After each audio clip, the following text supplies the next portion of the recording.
the show. We're just a couple of friends inside a refrigerator. Friends in the fridge.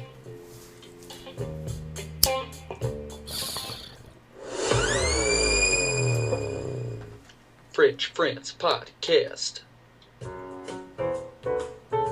Better than last time you were here, huh? Yeah, it was like the third podcast. Yeah. And I have a little heater going on in here because my last podcast, the guests were wearing blankets, and that was a little creepy. I like Especially because it was Caden, and I was like, "What are you doing under that blanket, dude?" Yeah, Well, I got with Caden, he can't be trusted. NBA Jam and Hang Time up there. Yeah, and then I have a Super Nintendo with a bunch of like games that aren't in the boxes too. Really? Yeah, Dude. it's actually like right behind all the mini SNES, food. bro. Yeah, it came out in 1991, same year I was born. Hell yeah. Super Metroid. Widely regarded as the best Metroid. Yeah. Widely. We should be. It's the only one I've We're not going? played all the way. Yeah, it's Yeah. going, but Okay. I cut out the beginning and start with a little hello and welcome to the Fridge Friends Podcast. I'm your host, Jake Martin, and I got two of the funniest comedians in the Boise scene and two of my best friends in the comedy scene, Danny Monsoon and Tanya Cope, also known as Taco. Yeah, this is going to be the first podcast of the new year, too, so Nice. Cool. that's Cool. exciting. Happy New Year. Yeah. Happy New Year. So anyway, it's back to Super Metroid being the best Metroid of the series. Widely regarded. I was a fan of Metroid Prime 2 Echoes, though. Yeah, It was spooky, bro. I used to play it like with my lights off. I don't think I played that one that with the much. sound of Yeah. It was pretty scary. Was that a GameCube one? Yeah, GameCube. Oh, okay, yeah, I did play that one pretty good. Like No. I don't like scary movies, but I feel like when I'm fucking a bad bitch with a laser cannon, you know. Like, Yeah, I'm yeah. cool with that. I'm cool with that. I could see like a VR Metroid game being pretty sweet too. That would be cool. I don't know how I feel about the whole VR thing, man. I feel like it's bad for your eyes. I think it's probably bad for a lot of shit. But, I mean, humans adapt eventually, but who knows? I'm scared for the VR comedy thing. It seems to be getting like bigger and bigger, and I never want to do that. There's VR comedy. Oh, a lot of it, yeah. Really? Yeah, Yeah. Nico does VR comedy just about as much as he does regular sets, and So what? So you're in the audience with your goggles, sitting down, Yep. yeah, and is then there like a microphone so you can laugh, or like? yeah, the one that I saw, and I mean, I'm sure there's all different types of it, but the one I saw, you like send bubbles to laugh. So like you have the Okay. little joysticks thing, Uh-huh. and then if you were to like put them together or go up or something like that, then it puts like bubbles above your emoji person. Kind of like So the parking guy on lot shit stage where you honk your knows, horn. yeah, just so you Flash still lights. know they're Yeah. laughing, but it's like a recording thing. So like kind of like if we had like a live studio audience to this, I'd have to be like editing that if they laugh too Oh, loud and like God. peek over us or whatever. Yeah, it's just like that. Whole Yeah, I'm never doing that either. Of Fuck having that. a live audience is like it's really important, you know. I Yeah. did like two of those Zoom mic ones, performed at like two of the Zoom mic ones during the peak of the lockdown, and it was just terrible, especially the type of comedy that I do where I'm moving around so much. Like, I can't do that. As an emoji, it doesn't work. No. No, it does not fucking work. And then, yeah, it's just like, well, and there's so many of them, they can be hyper tailored. I mean, I've talked to Danny about this. I don't know what to think about the segregation that's happening in comedy. The old dude show, the all girls show. I mean, the I don't all know gay about show, that the either. all whatever show. Yeah, well, cause It's like, like- I get promoting like, It does make it easier to promote, and then the audience knows ahead of time. You know, there's certain advantages, but then there's, it's like, can't people come out just because it's funny? Like, what happens? well, and that's people- the opposite of progress. It's like let's segregate this out to where like Mhm. if you only like girl comics, all the girls come to the girl comedy show. I If you only feel like like that really is just promoters trying to like kind of generate more interest. right. Yeah. And they, If and they have to do their if you job. go to comedy yeah, shows, yeah. it's like, oh well, here's an all-girl show. Maybe I'll go check that out, and then Well, be a little different or right. something. You know? yeah, and they're always trying to find like a theme or a niche or something, Mhm. you know, like Like, literally, I'm not saying it's wrong. I'm just literally saying I just don't know what to think about it sometimes. And it's yeah. like, it's weird to me when they get the audience involved in it. Like they do that with the service industry show, and they're like, "That's a cool idea." And it's like a sweet theme. Lots of people have lots of jokes on it. And then you only get comics that are like doing the service industry thing. I get that aspect of it. But then when you're promoting it, you're like, if you're not in the service industry, don't come.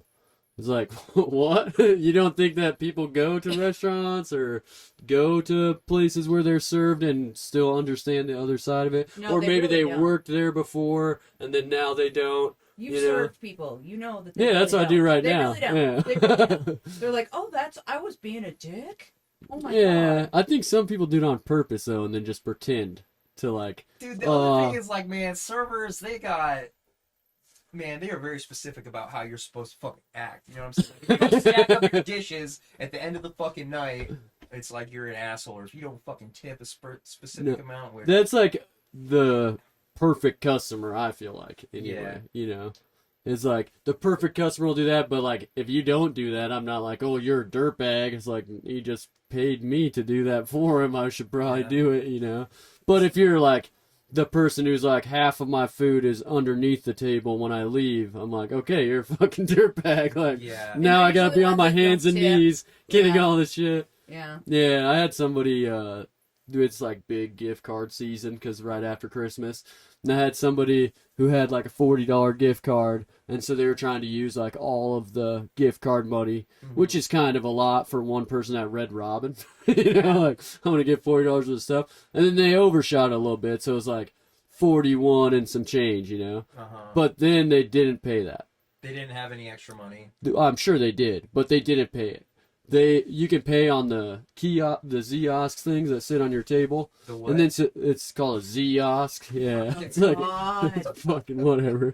But they paid the $40, and then it says remaining balance $1.70 or whatever, and then they just left. And then to me, that only leaves two options. I just pay it, right, which is what I did, because the other option is call the police. Then they have to report a theft of services thing. Then the managers pay it, and they get paid back after the court proceedings of someone walking out on not paying their bill. They didn't walk out on not paying the whole bill. Right. But zero tip, and I just paid to serve you. Which was garbage. Because servers get like $3 an hour besides the tip. That fucking changes things. They're like minimum wage shit. Oh, yeah. Well, and then at Red Robin, they do servers and then server support. Yeah, which is like a whole tip. it's a whole nother section of people that bring all the food and drinks to the table, right? And so you have to tip them a percentage based on your sales, not based on your tips. So if I sell $1,000, I'll pay 6% of $1,000 to them. They're assuming I'm making 10 to 20% tips. But if I get stiffed twice and then I pay for somebody's table, now I'm paying other people who work there and paying for the people who didn't pay for their food. God. Dude, it's like being a server was never supposed to be a minimum wage job. Yeah. It's just you got tips, and then that's why you got paid minimum. Well, it's really not. I mean, And then they're like, even well, we with can all just the pay 'em complaints, less. I still make good money doing it, which is why I keep doing it. I'm not just like, well, fuck this then, you I've know? heard good things about But- your serving. I've had people say, he's just the best server. He's just the best The server. nicest person ever. Oh, that's I get sweet. compliments at my work, too. That couple that came to that Yes. open mic, Yeah, I was that like, was so what? That was so funny. Yeah. Yeah, my job, similar but slightly different. We get, I work at a neighborhood gas station. We have these people that come in every goddamn day. Hmm. And it's always a dude. I hate to play the card, but it's always the dude that thinks he's so fucking funny, and he's like The same fucking Yeah. joke every morning. Well, and it's the whole, oh, I know you've got nothing better to do, and they know that they've got a captive audience. And today, like, I just about lost my mind because my boss comes in and is like, count out your till. I need you to help me with something in the back cooler. And I'm like, okay. So I put up my close sign, and one of our regulars comes up and is looking at me, and he's smirking, and he just tips the sign over, and he's like, you know what I want? And then the next thing I know, this line forms because everybody knows I'm fast. Yeah. Well, and then now they think you're open because you knocked your sign off the thing. It's like, no. And then my manager comes out, and she's like, what are you doing? You're supposed to be counting out your till. And I'm like, shit went down, and then she sets the sign down, and she's like, count out your till. And I'm like, yeah. Wait, and did you start helping? yeah. Well, because I it's know. kind of putting her on the spot to be like, no, fuck you, like, I'm not serving you type of Well, and thing. he's No, like that's an got this interesting situation. twinkle in his Yeah. eye, like he thinks he's being so fucking funny. And then that's the thing too, being a female in the service industry, there's a certain type of dude that is like, oh, I can touch you. I mean, they don't, Oh, they yeah, don't, like, I see a grope lot you, of that. but they like squeeze your shoulder and whatever, and it's like, dude, I will Yeah. fucking break your arm. Overly touchy and, like, And they're like, you can and- tell why they always come to the place alone. yeah. Well, and like so many of the gals that I work with, it's like, oh, he's just being friendly, and it's like, no, I'm sorry. You know, there's one guy that's really bad about it, and I try, like, I see him coming in, and I try to get behind the counter, but I didn't see him come in, and he came up and he squeezed my shoulder unexpectedly, and I just wrenched it out, and I was like, no, I'm a Yeah. museum piece. You can look all you want, but the second you touch, we're gonna have problems. Yeah, as it And he should was be, really. He I was mean. like, oh, don't freak out. Yeah, it's not, you're working in a service position, not like a strip club, you know? Yeah, well, in strip clubs, you will get in Yeah, you big get trouble. more You'll trouble, get yeah. bounced. Well, you can touch them, you just gotta make sure you don't touch the wrong spots. Yeah, that's That's not the way they are anymore, dude. You're not in. Yeah. Good luck. I could see that If they being say it's problematic, okay, because if the they say more it's they okay. say it's okay, then the more the creepy guys will try to, like, get away with weirdo shit, you know? Dude. I don't know. It's the human dynamic is so fucking. It is so complicated and weird, because we're all social primates. We all want some of that. We all want some of that, no matter what. Yeah. But there's a line, and the line is not consistent because everybody has a right to determine their line. Like me being a hugger, Mhm. and I'm always like, the first time I meet somebody, it's like, Is Yeah. this, yeah, do you hug? is this right, or am I gonna I see a post about this? You uh, It's all weird. So talk about Alaska, dummy. yeah, I was gonna say we yeah. talked about the old service industry thing. You're luckily on the outside of that. You do Okay, work in so- Alaska. I definitely have customers, right? I work in customer service. So Yeah. what I Yeah. do is I'm a traffic control supervisor, which means the flaggers that hold the stop signs in the construction zone that you Mm. assholes fucking try to drive through. I'm their boss. And so we always have assholes that show up and they're like, bruh, you're fucking stopping me. I don't want to be stopped. And we're like, dude, there's a crane in the road picking up a fucking giant Yeah, girder. And you don't want to get hit by that, bud. You might want to slow Yeah. down a little. so, I mean, in a sense, those are our customers. You know what I mean? But it's different because they don't want to be in our situation. You know? Yeah, you it's know, like a forced customer. Yeah, type. they don't like the fact that they have to come through there. So I always tell my flaggers, you always be nice, right? If you're not, I'm not going to get mad. You know, I'm not going to come down on you if you flip shit because I get it. I've been there. Yeah, But then I am the one who's the bad guy. And I yeah. actually had this situation where I was giving a flagger a break, dude. I was giving a flagger a bathroom break, and I'm sitting there, and I got a line stopped, and we have to hold him for a while. And this dude tries to come around the line, right? So I, like, jump out, and I'm like, you need to fucking stop. Yeah. Which, in his defense, maybe I shouldn't have been swearing, but fuck him. You know? Yeah. Well, it's definitely going to come down on you if that guy comes barreling down the road towards the crane at the wrong fucking time, you know? Yeah, exactly. Yeah, so he, like, started shouting out his window. He was like, I want to talk to your supervisor. You're not allowed to talk to me like that. And I'm like, what are you talking about? And he's like, you're swearing at me. You're not allowed to be swearing. I want to talk to your supervisor. So I literally had that situation where I was like, you're in luck, bro. You just put a different hat on. What's up, dude? I handed him my business card, and I was like, I am the supervisor. And on my business card, it has my office's phone number. And I'm like, if you really have a problem with me, dude, call my office. And please talk to them about what's going on right now. Tell them what happened and see what they... And then he threw my business card down on the ground, right? And I was like, bro, do you want me to call the cops right now? Do you want me to get them involved? And he's like, what? And I'm like, you're littering. You're driving erratic. Are you drunk? Just fucking. As soon as I said, are you drunk? Complete 180. He was like, no, we're good, dude. Yeah, we're good. So We're good. what? Don't bring the So cops. what? That is Alaska, you know. Which, for the record, I would never call the cops on somebody. Yeah, he doesn't know that. If the flagger wants to, they can. I'm not going to. But yeah, he doesn't know that. Yeah, that's why I paid that person's bill, is because I was like, I'm not fucking calling the cops. This isn't an open invitation to not pay your bill at Red Robin. I'll fuck your ass up. But I won't call the cops on you. So That's bullshit though. Like your management should pay that.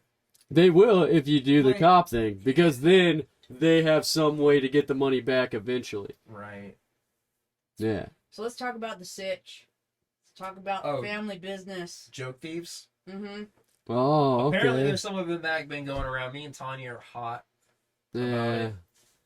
I'm pretty pissed myself, honestly, because that whole situation was like what I woke up to today Uh-huh. with the Dan Clark doing my fucking joke in Explain Vegas. it, because I haven't even So- really heard this story. Yeah, so And he was a pussy and pulled the video. I'm using my phone to record right now, or I'd show you the video because I screen recorded it, knowing that after he got called out, he was gonna put it down. Mm-hmm. But I woke up and I saw like the first thing on my feed was a reel from Wise Guys in Vegas with a local comedian doing word for word my opener, and that's the entire clip. It's just that one joke and then the audience laughing at the joke.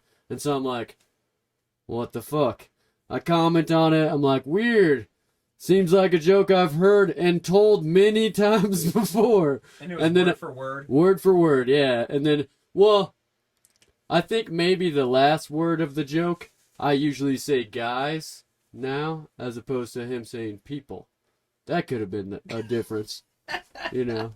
So what you're saying is it So wasn't maybe word it for word. fucking wasn't word for word. It was word for word. So, But- so here's the deal, though. Here's the thing where because Boise is starting to develop a real legitimate scene. Yeah. We're really a legitimate birthing ground for some of these new guys that are coming up are fucking tight as hell, Mm-hmm. and they're really good.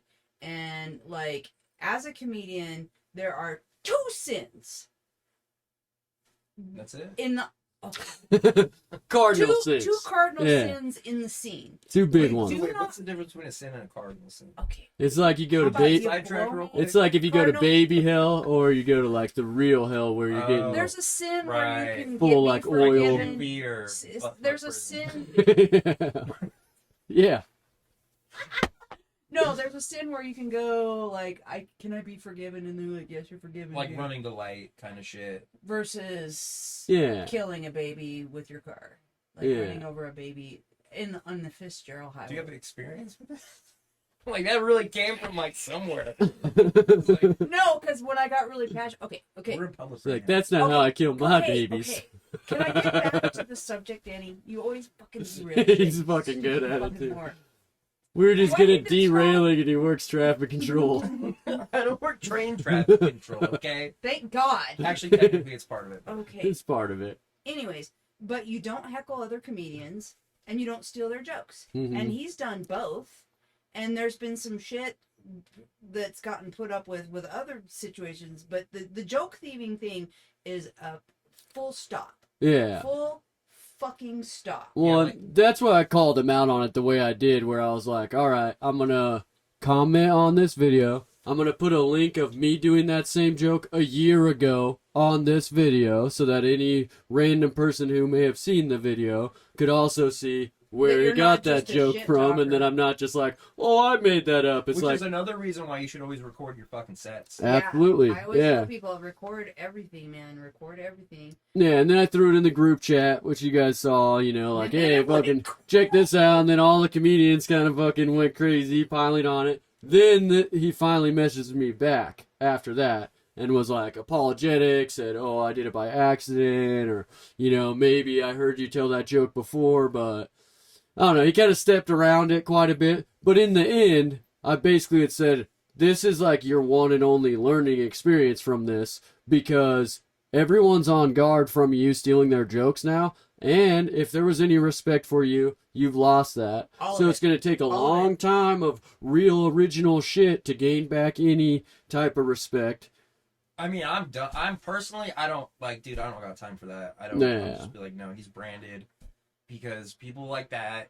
Is this a pattern? I thought this was the second time. Yeah, well, Yeah. so he had some past things that some other comedians had said, you know, hey, he stole this or he stole that. One of them was like an Instagram post where he posted the same background music and the same exact content in the video, as another comedian, where it's basically like them like getting out of like a cold bath with creepy music playing in the background, saying, "Oh, I'm going to the open mic," which is a weird thing to copy. I don't even really see the gain there. You know what I mean? Yeah, but that is different than stealing an actual like joke. It is, I yeah. mean, it just speaks to kind of the dynamic of like. Well, and that, you know, maybe he was trying to make fun of that person. That's kind of what I thought, is that he's making fun of his post, and then the other guy reposted it on his page because he's like, look at this, you know?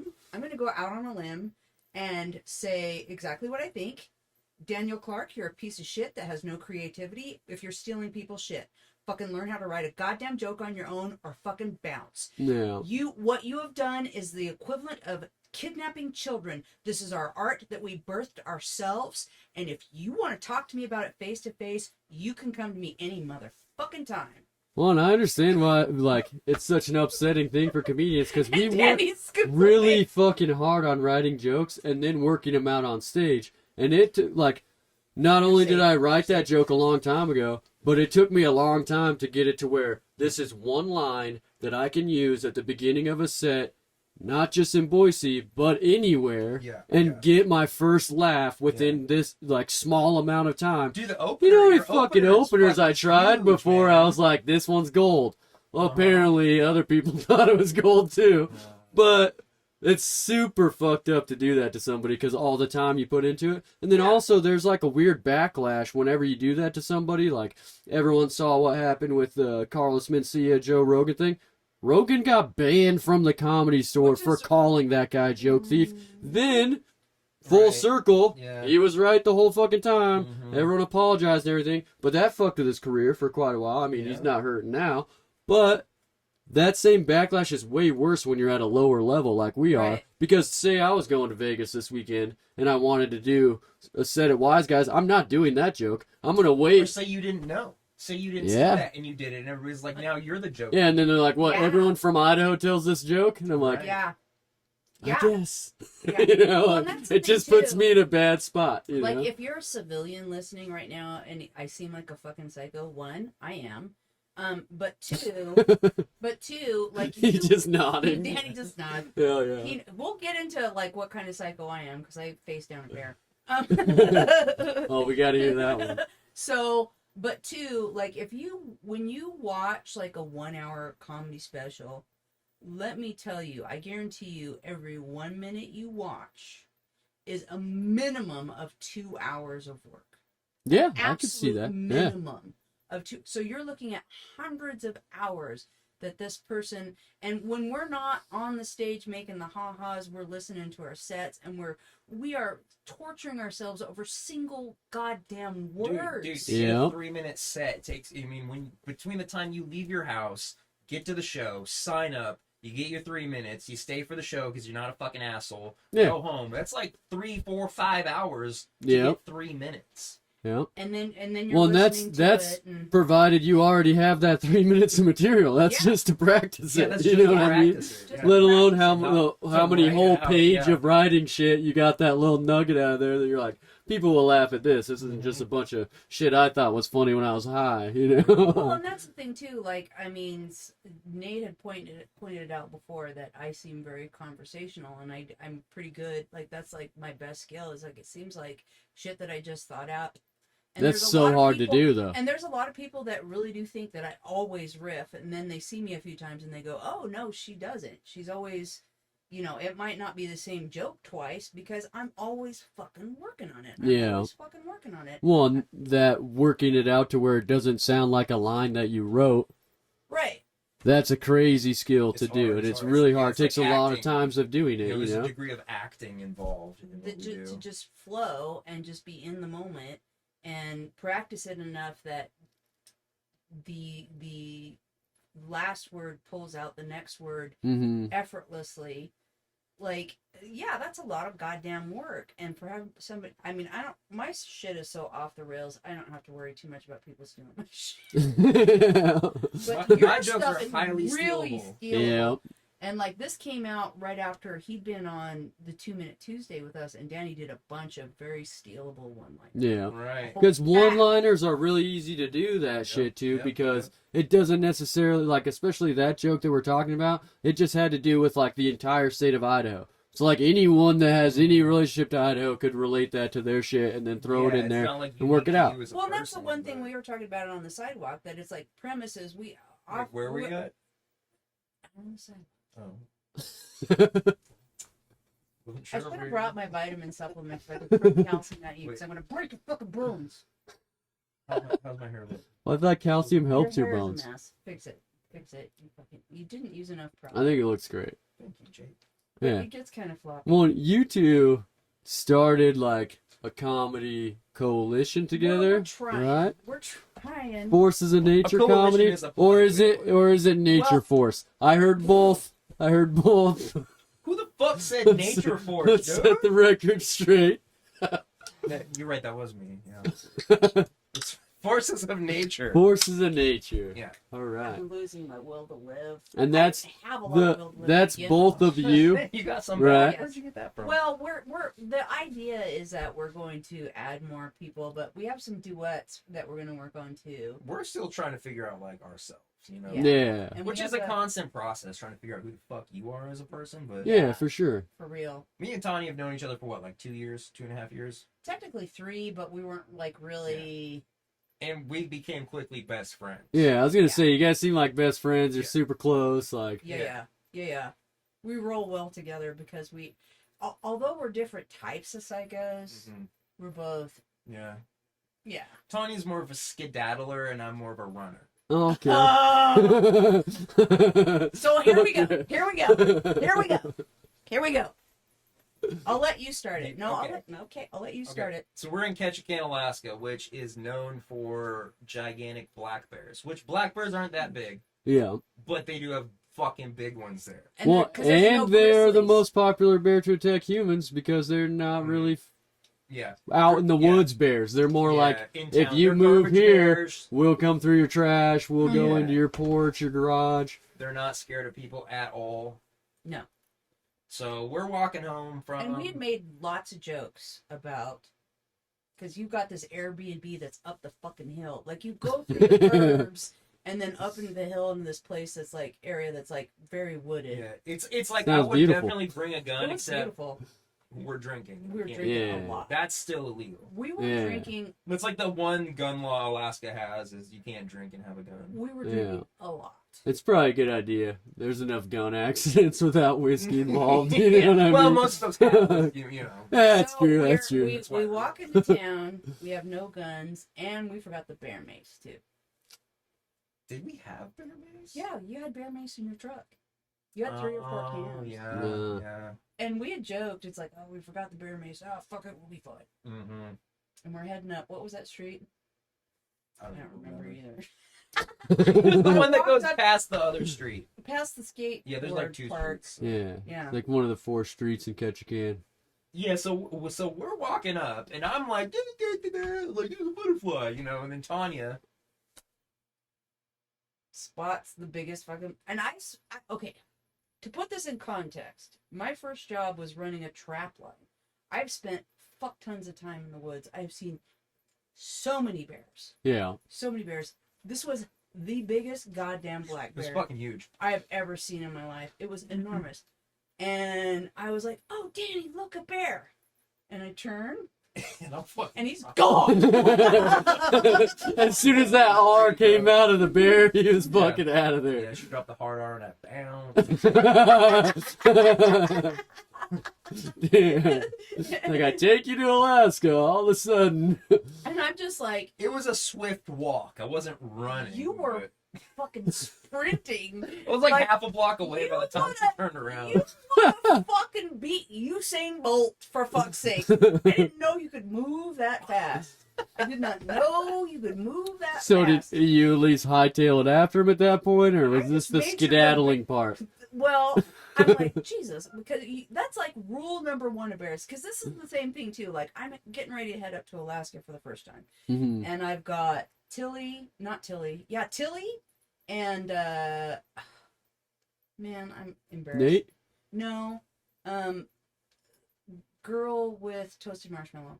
Oh, Wendy. Wendy. Yeah. God, I'm really Wendy. Just big shout I out love Toasted you. Marshmallows, Chris Adams and Toasted- Wendy. We love you guys. Wendy, I meet So, too many people. I'm now sorry, they I got forgot your name. spin-off podcasts. So, because they're both have spent a lot of time in Alaska, and they were both just like, "Ooh, Alaska, it's a different world, it's a different place." Yeah. And animals and the wildlife and the people, you need to be real careful. I blended. You have to admit that I fucking You fit in. I fit in real Right well. in and catch kids. And You're like, these are my people. And rule number 1 with bears is you do not run from a bear. That is like cardinal rule number 1. Yeah, that's why. Yeah, walking swiftly is fine. And Danny was one too. It's like, well, Alaska is different. Blah, blah, blah, blah.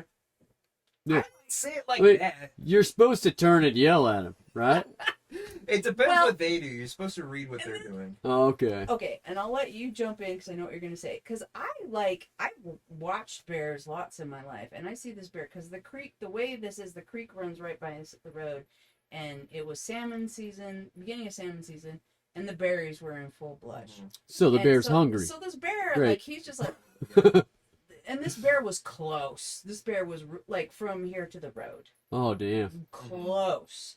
But I could see that he's just like, and I don't I even know think the bear saw us. no, well, no, he knew we were there, because bears have a ridiculous sense of smell. The bear knew we were there. Mm-hmm. He just didn't give any fucks at all. He was like, "I'm going to the creek." You know, Yeah. He just loop, loop. how many bears you know? You don't even know what. Let me guess, they all look alike. I'm a pretty big fan Caesar. of Yogi Bear, but I bet if you gave a picnic basket to a real bear, it would eat that as an appetizer to eating you. But then Danny was like, "Fuck that!" And we only had like 2 more blocks to get to the Airbnb. And Yeah, and I was like, we're- fuck that, we called a cab. Or we tried to call a cab, but then they wouldn't answer because it's fucking catch a can. So we, like, one drove by and we're like, "Ah." And he's like, "You know I got a fee if you flag me down." And I'm like, "Bro, there's a fucking bear." He's like, Yeah, "Man, I'll pay the fee. It's gonna save my life. I am terrified of bears. That's how you know you're in Alaska, And because there's moose. still cabs That's the driving only around. thing I'm terrified of moose. I'll fuck See, a this moose in is- its dick. See, this is where we our opinions diverge. Mooses I'm don't go in pretty zigzags. I'm pretty Like, scared a of moose. Zigzag and a moose is I'm like. terrified of moose. I used to live in Island Park, Idaho, and I lived in a cabin up there, and I opened my front door as I worked at this lodge resort place, so that part of the deal of working there is they give you a cabin that you can stay in as like part of your pay or whatever, right? Mhm. So you could see my work from my front door, so then you could see my front door from my work too. That's how that works. I opened my front door, and there's a moose eating out of my trash can, like, you're the moose, and I just opened the door to you. So I It's just shut so the door right huge. away. It was so big I could like lay down in its antlers. Mhm. Then I call my boss, and I'm like, "Yeah, look out the back of the restaurant. I'm not fucking coming into work till that guy leaves." Yeah. Yeah. See, I'm terrified of moose because when I was very small, we were way the fuck up and gone in northern Idaho on something that wasn't really even a road. And there's this moose in the road, and there's a Honda Accord in front of us. Hmm. And this moose is in the road just like, mer, mer, mer. They're fucking, they look aliens. They have a face that looks like a They're goddamn fucking boot. And they have those super long, gangly legs Legs and that somehow is holding up like 5,000 pounds of I know. meat. And this is just like this enormous bull moose, and this Honda Accord, itty bitty Honda Accord, beeps his horn at it, and he just rolled his head over and climbed up and proceeded to stomp this fucking car Oh. That's flat. not good. That's crazy Fucking as shit. flat. Well, then what do you do? You can't get out of the car. Yeah, Like, I you're mean, just like don't kill me, don't kill me. fucked this car up, and we're like right there, and I'm like, Did the dude get out of the car? he and went out the hatch. Went out the hatch, Fuck. hell yeah. It was, you know, but I'm sitting there in the truck and I'm like, well, shouldn't we back up or something? You know, and my father's like, no, this is the best entertainment I've seen. He's like, he hates that car. We're fine. We're fine. We're just going to be real quiet. We didn't honk at him. Real quiet. Uh, And I don't know. People have, I get psycho about people's, I have this opinion, and I'm not saying it's right. Before I say this, let me make this clear. Opinions are like assholes. Everybody has one and thinks theirs is perfect. Well, So some are. some are. Mine is not. I've had kids and I've Yeah. lived a rough life. You had But kids from anyways, your asshole? No. But That's what you have my a wife. little You kid know, thinks. You That have baby's a come wife. out of the butt. You know what it does to your asshole. But Being a wife. no, having babies. Yeah. It wrecks your asshole, believe it or not. I was trying to be funny. It's more of a serious I know. thing. Yeah. But I just really feel like Disney has fucked the world because they have so many movies about animals being cute. Yeah. That's how they fuck the world. And the cute little teddy bears. Well, they also literally fuck the world, but that's a whole nother podcast. That's a whole nother podcast. Big dick. Yeah, there's the reason Mickey Mouse Big- wears gloves. Apparently, it's this podcast. Yeah. Look, maybe I'll rewind that one. Yeah. Because I've gone to a number. I mean, that's like my favorite Yellowstone account is stupid tourists. You know. Yeah, buffaloes knocking over fucking Yeah. cars and shit. I mean, you see that. I mean, like, because I don't know if you've never gone to Yellowstone. Like, right at the gate, there's a little speech that they give you. It's like, do not get out of your car. Do Yeah. not touch the animals. Do not feed They- animals. Do not feed the animals, and they give you a flyer. And the last time I was at Yellowstone, I'm not kidding you, 50 yards inside of the gate, there's a bunch of buffalo, and we see a little old man out trying to feed a piece of bread to the buffalo. And I'm with my mom, and I've got the kids, and I'm like, we're going to just keep driving. Because Yeah. whatever's going to happen next is not going to be good, and I don't want the kids to see it. See, the thing going on there is assisted suicide's not legal in Idaho. We're going to take Grandma to Yellowstone and give him a piece It's of like, bread. we'll call this a vacation. Grandpa went on vacation. Grandpa, what He died it's doing just what like, he loved. it's just like when your parents don't want to tell you the dog died, and they're like, we took him to a farm. Yeah. And then Wait. kids hate farms for no reason. Okay, bad joke. We're done. That was shitty. That was a shitty joke. The old Yeller reference. Dude, that reminds me of this little girl I grew up with. She ended up on a farm. No. That's where all the aborted babies go. Shit. Oh, That's what Christians used to say the teenage mothers went is to a farm. farm. No, she was Oh, she was shit. really sweet, but she wasn't really bright. And she had this goldfish, and she would we were like in 3rd grade, and I was like, "You're feeding it too much." Mm. And like, no, he's fine. I've had this goldfish for 6 years, and I was like, It's still this big. and like I came back another time, and it's like you could tell it was a different goldfish. And it's like you interact with this motherfucker every day, and you don't realize that your parents is just replacing the She's goddamn just in denial goldfish. about the The goldfish. fish is dying. And God, that's bad parenting 101. Yeah, kids are pretty bad with pets. I was just saying how my son got a turtle for Christmas. It's only been a few days since Christmas. It's a swimming turtle, so it has like a little dock it can go on under the lamp. Other than that, it's all water, like a fish Yeah. aquarium. And you only are supposed to feed turtles twice a week. Day 2, he dumped an excessive amount of turtle food in there. It made the whole water so cloudy you couldn't even see through it. The night before when I went to bed, it was crystal clear. I go in there, I'm like, what happened to this shit? Then I see at the bottom all these pellets of turtle food. I'm like, oh, wow. Then I put some bricks on top of the cage. Hopefully it will help him not open the cage. Or the turtle might get an unexpected neighbor of a brick going into the cage. Oh, dear God. I did bless take the you. food away. Hopefully that will help too. Put it on top of the fridge. Yeah. I They're bet- sneaky. They I get the bet stools Snake out. was. Yeah? Yeah, Miss Pants. Miss Pants? Yeah, we named her original name. Her slave name was Jade. Yeah. But we gave her a cool name, Miss Pants. It was inherited because like I moved into this place and my landlord, who I knew personally, was like, "Hey, my boyfriend is moving out of state with me. Can you leave his snake here and you can caretake it?" I don't know if you've ever smelled snake poop, Yeah. Yeah. but it's a very distinct smell It's that I very will acrid. not forget because we cleaned Mrs. Pants's cage, and then I was like, Miss Pants, maybe she should go to the vet. So I took her to the vet just to get a checkup. Yeah. And apparently she had worms. Oh. Yeah. Maybe she had extra putrid poop because she of was that like, they were too. like, Yeah. bring us a stool sample so we can like see if she has worms. She had worms, and they're like, okay, so it's They not a big often deal. do. It's not a big deal, but we can get rid of these. So what you're gonna do is we're gonna give you, like 6 weeks worth of medicine that you have to inject into the snake once a week. And I'm like, what? Damn. Stop. Like, what do I gotta do? Like, I barely was able to pick this thing up because the thing about snakes is they always look like they're about to bite the shit out of you. Yeah. Because they have one expression. They don't have two expressions. They have one. And when they bite, they have that expression. So you're like, it's gonna fucking bite me. Right?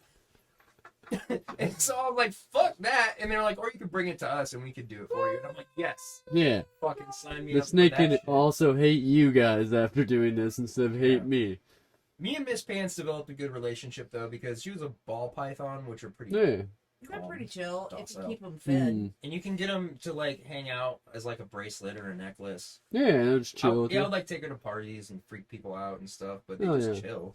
Yeah, Like, I like well snakes a fed. lot. I had a neighbor that had a ball python that also had a unique name. His name Titties. Yeah. Yeah, Okay. my wife is like super afraid of snakes though. So I would go over there and hang out with the snake, and then she would not hang out with me when I was over there hanging out with the snake. And my buddy, it was pretty big. He had it for a long time, and then it shed the skin, and it was like a perfect shedding with like the eyes, the face that's thing, kinda everything. He's fucking like, cool. "Do you want this? Like, I know you can't have a snake, but you can have this. Like, do you want this?" And I was like, "Yeah, definitely." But, being a fucking funny guy at heart, I think the best thing to do with this snake skin is put it across, like, the back of the couch, and then put my arm over it, so when my wife comes in, she sits down, and I flopped it over her shoulder, so she just looks and sees the snake. She jumped over the whole coffee table, like, all in one thing. Freaks out, runs out of the apartment, and the whole time I'm like, babe, it's just a joke, like, it's just a skin, whatever. We lived in, like, an upstairs apartment thing. She's all the way downstairs, and I'm, like, convincing her from over the balcony, there's no snake in here, it was just the skin. And then I, like, go to bring it out, she's like, get that fucking thing away from me. I had to give the skin back to my neighbor for her to come back upstairs. And usually she's not, like, that squirmish with animals at all, but she hates skins. No, I gave it to my friend. It was sentimental. It was Yeah, that's like, a nice collectible. yeah. Yeah. They don't really keep. Makes me think Yeah. of one of my, when you're a parent, you make mistakes. Mhm. It's just part of it. Yeah. I mean, isn't that how you become a parent? Well, sometimes. My pregnancies were sort of planned. But anyway, so I was like tooling around with my son. He was like 4 out in the yard. And we were just doing goofy shit and pushing him in the swing and playing under the tree and whatever. And I saw this enormous praying mantis. And I just think those things are so cool. Yeah, super cool. Scoop it up and I have it in my hand. I was like, Joel, buddy, come here. Mom's got a surprise for you. Come here, buddy.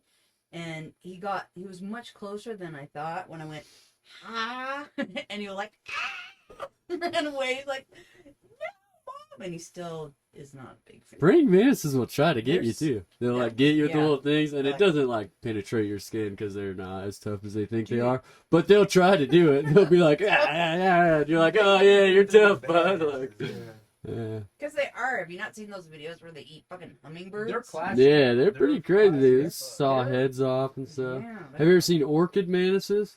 Oh, they're pretty. Yeah, they look just like flowers. They're fucking sweet looking. They're really cool. They're like pink and purple and like they're pretty sweet. Pretty awesome. I like those. The hell's a long derail though.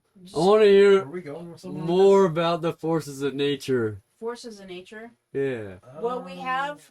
I mean, we could talk about we have- whatever, but we I'm have- curious about that because I saw videos and then you talked to me a We little need bit to about get- it. But I wasn't sure, if this is We like have- also you guys are like going to be doing shows that are geared towards that or. We want to start doing duet comedy. Yeah. But Okay. Right now we got this big competition coming up. Yeah. Comic of the Year. Comic of the Year, you guys better come Yeah. there. This will Yes. probably come out And right so we're before both- round 1. Like prepping for that. Right. So we just want to stay focused on that. And we have Yeah. hours and hours of content. And that Catch a Can video that we teased, and you're like, no, you gotta save it for our channel.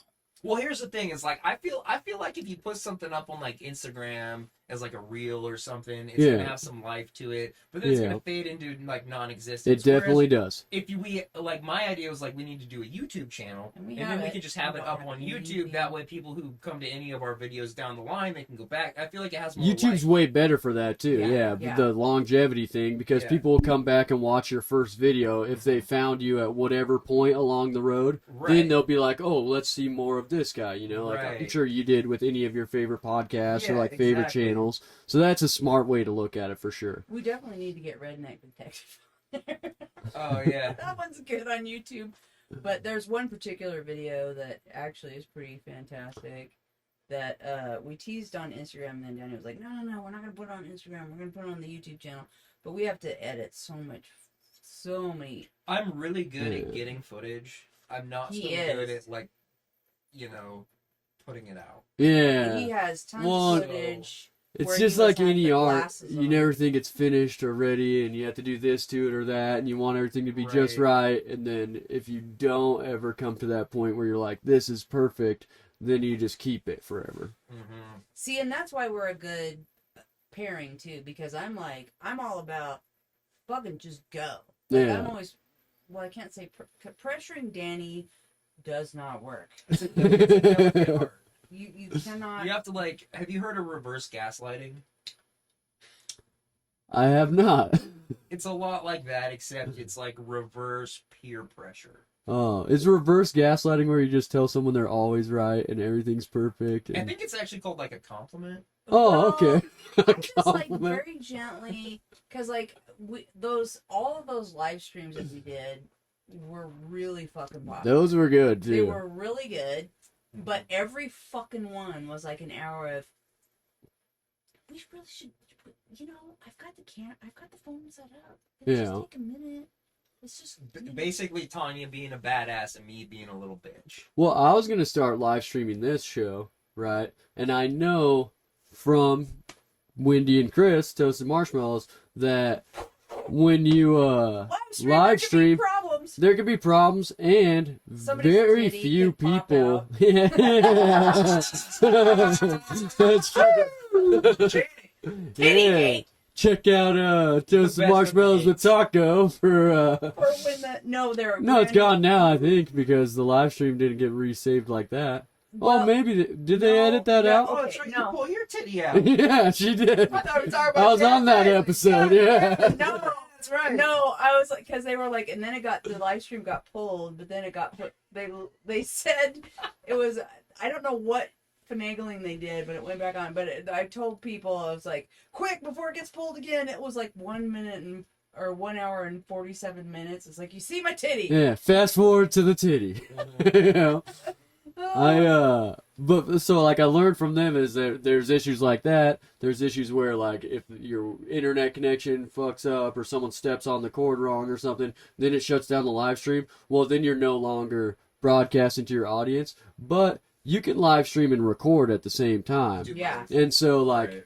what they were doing is they have this live stream going. It doesn't get near as many views as their podcast would get because their podcast has dedicated listeners that'll go just on Spotify or just on YouTube or Yeah. wherever, that Their they like to podcast see is them. Dope. Yeah, but you could do the live stream thing and then still edit stuff later on, and once the live stream's over, that's over. Mhm. That's what I was going to start doing with this now that I finally have like a setup that is conducive to live streaming, is I was going to test it out on Facebook Live. If that doesn't work well, I was going to start doing it on my YouTube channel. You also might like. There's a potential of wanting to bleep shit out. Yeah. I feel like that is a good reason not to live stream, but that's just me. Yeah, I've had, so I don't care 'Cause, like, about well, right editing now, shit I'm like, out. Well, what I but- want to know is, I'm like, we're talking about the joke thief. I'm like, what is the bit he stole of yours? I want you to tell me, but you don't want that to get put out there. You know what I'm saying? Because No. then it burns your bit. burns your material. Yeah, We don't. yeah. And we And don't it's all good. I'm just saying that's like an example. Yeah, well, Right. you probably didn't see it because you've been in Alaska for quite a while. Mm. But I feel like I was doing it before I came back. Anyway, after the podcast, I'll show you the thing. It's kind of a burnt bit at this point, Yeah, I get But I'll that. keep doing it because it's not No. like I have a And fucking now special out you've or got- something, Now you've got an opener for the opener. Is that it's like, this joke is so good, somebody stole it. Here we go. That's true. Well, and he saved me some money because I know that shit works in Vegas now. Yeah. Like, Right? Well, and the thing with live streaming too is that you're more comfortable knowing what you're going to say next. Yeah. And so you're always worried what I'm going to say. But then I'm worried about what you're going to try to make me say, because there's so many of these stories. There's so many of my stories in my life that Danny loves that I don't tell. He's like, you should tell that on stage. And it's like, no, I am not going to tell that on stage. Tony has some of the best stories, dude. Yeah. Best fucking stories. It's like, no. Those are private audience only. Well, my But you thing with the cannot podcast is I like it real, like, unedited stream of consciousness style, and I've Yeah. only edited a few of them where I take stuff out or like clip stuff together. But I have noticed from guests that, like, if they think it's not going to be edited at all, it's a different vibe. And I've had people say, bleep this or cut that, and I've even had one podcast where it was 3 guests, and one of them goes, all right, we got to stop this right here. Shut her down. We're going to start over again. And it wasn't because of what he was saying either. He was trying to protect another guy who was just going off, talking shit on all these people in the comedy scene because he's having a hard time. And I was like, you know, I agree. I have so many questions. I was like, Dude. Okay. No, I'll give you a little hint. Only the big Fridge Friends podcast people will get it from this hint. He's been on the show more than anyone else. Oh. Yeah. Okay. You might have to do a little research on that one. But he kind of went on a tangent. Everyone was drinking, and he went on a little tangent about how I never get booked, and this is why, and this person's why, and this is why, and all this. And then we were kind of trying to, like, tell him, well, look at it this way, or maybe you haven't tried this, or whatever. And he just kept, like, dogging everything about, like, everything but himself. So then we were like, hey, shut her down, you know, like, let's just shut her down. We'll start this over again. Yeah. And I did that same night, 3 hours of podcasting that ended up getting edited down to a 1-hour episode. And it's pretty clear that you could tell when it was going off the rails. And I'm like, oh, this guy's going to the bathroom. Mm-hmm. And then it's just everyone sitting in different chairs when we go back, you know. It's all super tense. Yeah. But honestly, like, the only backside I've seen of that is because there's another episode that I did with somebody that they kept saying, like, bleep this, cut this out, or like, we'll cut this part out, and then you can save the rest. And that episode I never released is because there's another side of it too, where it's like, I know you guys can say whatever you want, and I'm 100% cool with that. But if you're just, like, spending all of that time on the show trashing a shit ton of people who, like, are a part of the comedy scene or I'm friends with or whatever, at what point do I have to be like, this isn't going on my channel, or I'm supporting you doing that? Right. You know what I mean? So there's a little of that valid. too. But I'm pretty cool with just letting people, like, hey, fucking go off, brother. This is your funeral. You know what I mean? The way this, when I was like, because I mean, part of the reason why I'm so passionate about the specific subject we were talking about earlier is that I love this scene and I love you guys. And I mean, I love you guys. And we have this amazing little talent pool. And the idea of somebody shitting in that pool just makes me livid. Makes me livid. Well, and the idea of any podcast is to grow your audience outside of your normal comedy audience, right? So if people from other scenes, like trying to follow and stay involved in Oregon scene, Washington scene, Nevada scene, Salt Lake scene, and they probably don't know shit about our scene except from videos they see on the internet. So they come and watch this show, and then someone goes, well, Boise comedy's this, and this person's this, and this person's that. Then they come here to do a show, and they go, oh, I heard about these guys. Well, and that's the thing, too, like, for editing purposes, in case you decide to do some editing, person that we were talking about earlier, like, it just makes me curious, is like, is this person doing, because you see him out a lot. Is he doing that in other scenes? Like, other comedians should know that. Well, and that's the thing, is like, you know that if they're, like, comfortable doing that on a recorded live stream, then they're probably pretty comfortable saying that to anybody. But also, wouldn't you want to know that? Yes. You know? So I'm like, there's this weird gray area where I'm like, should I put it out and then just everyone knows this guy runs his mouth about people when they're not around? No, or, I feel like you made the right decision. Right. You know? Yeah, well... we just talk about it off the air. Yeah. You know what I'm saying? Because it's like, you don't want to perpetuate negativity. We don't really bag on... Me and you? We don't really bag on... Well...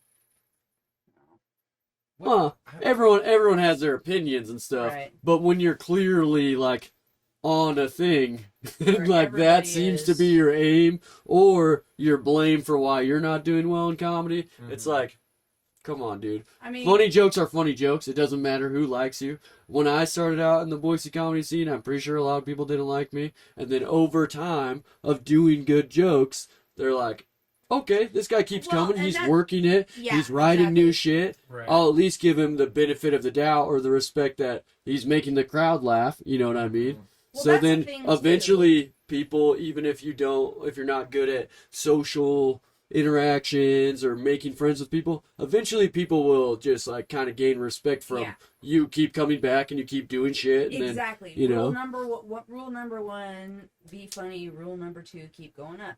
then, And like that's the thing too. Like, I mean, I'm always friendly to noobs, but it's like I've been in enough that it's like may or may not ever see you again. yeah. You know, and I give them the basic rundown, and it's like, and that's where the light is, and try to be, you know, polite to other comedians and blah blah blah blah blah. Yeah, but how And much then effort do you put in after that- until you realize they're going to be Right. a thing? You Right, know, they're going right, to keep exactly. coming. And Exactly, and because there's a lot of people that when they come in, they're like, "Oh, you guys seem really clicky," and it's like, "Cause we are. We are.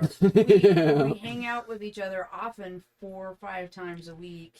Well, I mean, I can't speak for like other comedy scenes, but just in life in general, everything's like that. Yeah. You know, you find people that are like-minded of you, Yeah. and even if you guys all like the same thing, like I play frisbee golf, right? When you go to fucking play frisbee golf, there's They all all know different each other. types of people doing it, Mhm. but they don't all play the game together. They Mhm. come with a group of people that they're gonna bullshit with, that they're gonna enjoy walking around the park playing the game with. You know what I mean? Well, and Yeah. that's the thing with comedians. We stand around and bullshit so much that it's like, it's not we're freezing you out. It's like we don't know you, and we don't even Yeah. know what you're going to contribute or not to the conversation. Yeah. And I was hanging out in the Boise comedy scene for like probably 3 or 4 years before I even started to make friends. But Yeah. I'm super transient too. Yeah. So I And don't you hang out in could one be- place for very often. Well, and and I'm just not very socially outgoing. It's No. like I'll Uh, make friends, but on my own pace. Absolutely. You You know know, what and I mean? a part of your thing too, I think, is that since you live in Alaska half the year, Mhm. is some people, like especially with all new people We coming have to the so scene and many stuff. people Some come like through. I remember the first time that I saw you in the Boise comedy scene. I didn't even know that you had been doing it for a while or anything, because I'd been doing it for like a good month and a half, Right. which is nothing in the grand scheme of things. But hadn't you seen get to them know once. Yeah, if all you're the going people who are regularly, you going all see the everybody time. else who's Then going you see a new regularly. person, and I thought you were out of town comic Right. because I knew you weren't new because you did well and you were comfortable on stage. I was like, well, this is his fucking like first time, you know what I mean? But Yeah. I also didn't recognize you, so I wasn't like, Yeah. 'Cause that's this the other guy, thing, did this too. guy come? Is he coming through to do Yeah. a show and then like stopped at this open mic, or like is he on vacation and wanted to hit an open mic? What's Yeah. the deal? Then over time of like befriending you, I realized, oh, half the time he lives in a different state, And I you gotta, know? I gotta tell the story about how we ended up being like friends. That it's like, so I'd The seen him floor. back in the day at Liquid, and that was back when you had the shaved head and you were wearing the suspenders and whatever. And I was Yeah. like, I don't know about this guy. Well, I've been The coming Clockwork through Boise Orange look? since I started, but it was just like once a year kind of thing. Yeah. Oh. 'Cause I didn't okay. actually live here. I like literally came here just to visit my dad for a couple weeks a year. Oh, okay. So And then saw you him- do a set or two during that Yeah. couple weeks and then head Yeah, back to yeah. Alaska. So I saw him a couple times then, and then like year before, no longer ago than that, we kind of clicked, and then but then it was like, oh, I'm going back to Alaska, and I thought that it was like permanent, and so he left, and I was like, oh, and so I didn't really invest a lot because you get used to these transient people. Yeah, I was like, oh, especially in the You're comedy skipping scene. the best story. what? The time I was smoking crack at Moondex. Hell yeah. Wait, I want to hear this one for sure. Until well, Moon deck on you crack. told me I'm not allowed to tell this story in public. No, I said when I'm flirting with a girl, can you Okay. please not bring up No. the fact that that's how that conversation went. Okay. Yeah, public Okay. and when you're flirting with a Okay. girl, it's a A little little bit different level. So yeah, we went to Moon Decks and had a Moon Deck night. If you don't know, you don't know, and I can't even Yeah. fucking explain. Dude, I couldn't You're like, fucking well, yeah, let's imagine. get some blow. We're like, hey, Yeah, it's got some yeah. bacon And on I'm it. like- Hey, and throw I'm one like- green soon I'm down like, there. And then fentanyl you're is a smoking thing. crack. So it's like right before the fentanyl crisis really started to kick off. Though. But Yeah. there's still a potential for ODing. So I was like, Yeah. I'm gonna Yeah. make sure everybody, because it was some people that I But- think are cool, and we. Tanya could not stop making me fucking just die laughing with her stories. It was like, Yeah. it's just a story about her life. This is and shit I'm just that I do not tell on falling stage. off the fucking Yeah, table. this is shit exclusively for the Coke Den. Well, it has to do with some of it. Some of it For has sure. to do with legal concerns. Some of it is legal concerns, and some Right, of it but I is- just remember like at least 10 times during the night, I was like, how is this not a bit? He kept saying that. Politics. How's this not a bit? And then there was when Revolution did like 2 open mics. I didn't know, like Emmanuel like hit me up like the night of, and I was like fucking already like on a bunch of shrooms and a couple shots of Jameson because I didn't have the kids, and I was like fuck it, I'll go down. And I like was, and I wish I had that recorded because Emmanuel still says that is the most amazing thing I've ever seen. Because I was like laying belly down on the stage talking straight to Danny about smoking crack cocaine Hell yeah. and Hell yeah. and doing drugs and being crazy and whatever. And I was like, this dude is so fucking cool. But then it was like, he's going back to Alaska. And I was like, well, I'm not going to invest a lot of emotional energy for somebody that's, you know, we had a fun 4 months because you'd been here for a little bit. And I was like, yeah, you know, because that's the thing that's kind of a tragedy with this lifestyle is you meet some really fucking awesome people that you're probably never going to see again. Yeah. So it's like I've learned to guard my heart. And it was like he was gone for like 4 months, and Jeremy Nelson was like, I wonder when Danny's coming back. And I was like, Come back. Danny's coming back? And I like get on Facebook Messenger, and I was like, dude, I hear you're coming back. And you were having a really dark time by coincidence. In Alaska. Smoking in a lot of crack. Alaska. No, No, he was working, and then we just started messaging back and forth, and then he came back, and it was just like, and it was like the day you came back, Mhm. and we've talked to each other pretty much every day since. Yeah, and then there was Nice. a time where you crashed at my house, remember, and I was like, I'm going to bed. You need a bed gun? He's like, yeah, because we're fucking hammered, and I was like, I cannot. We walked from the studio to your house. And my car, I think my car was at your house. No, I don't remember. But there was like some idea that I was going to drive, and I was like, I barely walked here. Yeah. It's not that far of a walk from the studio to his house. Mhm. And he was like, yeah, you can just crash there. And he's like standing there for a minute, and I'm like, for a second, I was like, I don't, you know, I'm like processing as a female. It's like, I kind of really, as much as I know this dude, I don't really know this dude. Yeah. I'm drunk and I'm vulnerable. He's like, I can understand how you might not feel safe. Do you want a bed gun? Here's a bed gun. That's probably the coolest fucking thing you could do at that moment. Here's Like, a gun. First of all, not knowing her that well at that point, like, you guys became best friends right then. And then second, you're like, I can see how this would be uncomfortable for you. Let me just put all the power in your hands. Cuddle up with this gun. Yeah. You'll feel safe. Well, I mean, I Like- have one too. Yeah. You know, Yeah. like, He's like, I kind of knew her, so I knew I needed a gun too. Yeah. well, you know, it's nice to just put everything on equal terms. Yeah. Whoever has the worst dream has the real power there. But, That was that. Yeah, I'd forgotten about that. That was great. Here's a bed gun Yeah. for you. And now it was because just of the you- fact that like it didn't really phase you. You're like, yeah, okay. And I was like, all right, yeah, you're not scared of guns. No, Yeah. I'm You're like, not. that's cool. Yeah. I'm afraid of the jackasses that decide that they have to be behind one. Yeah. Yeah.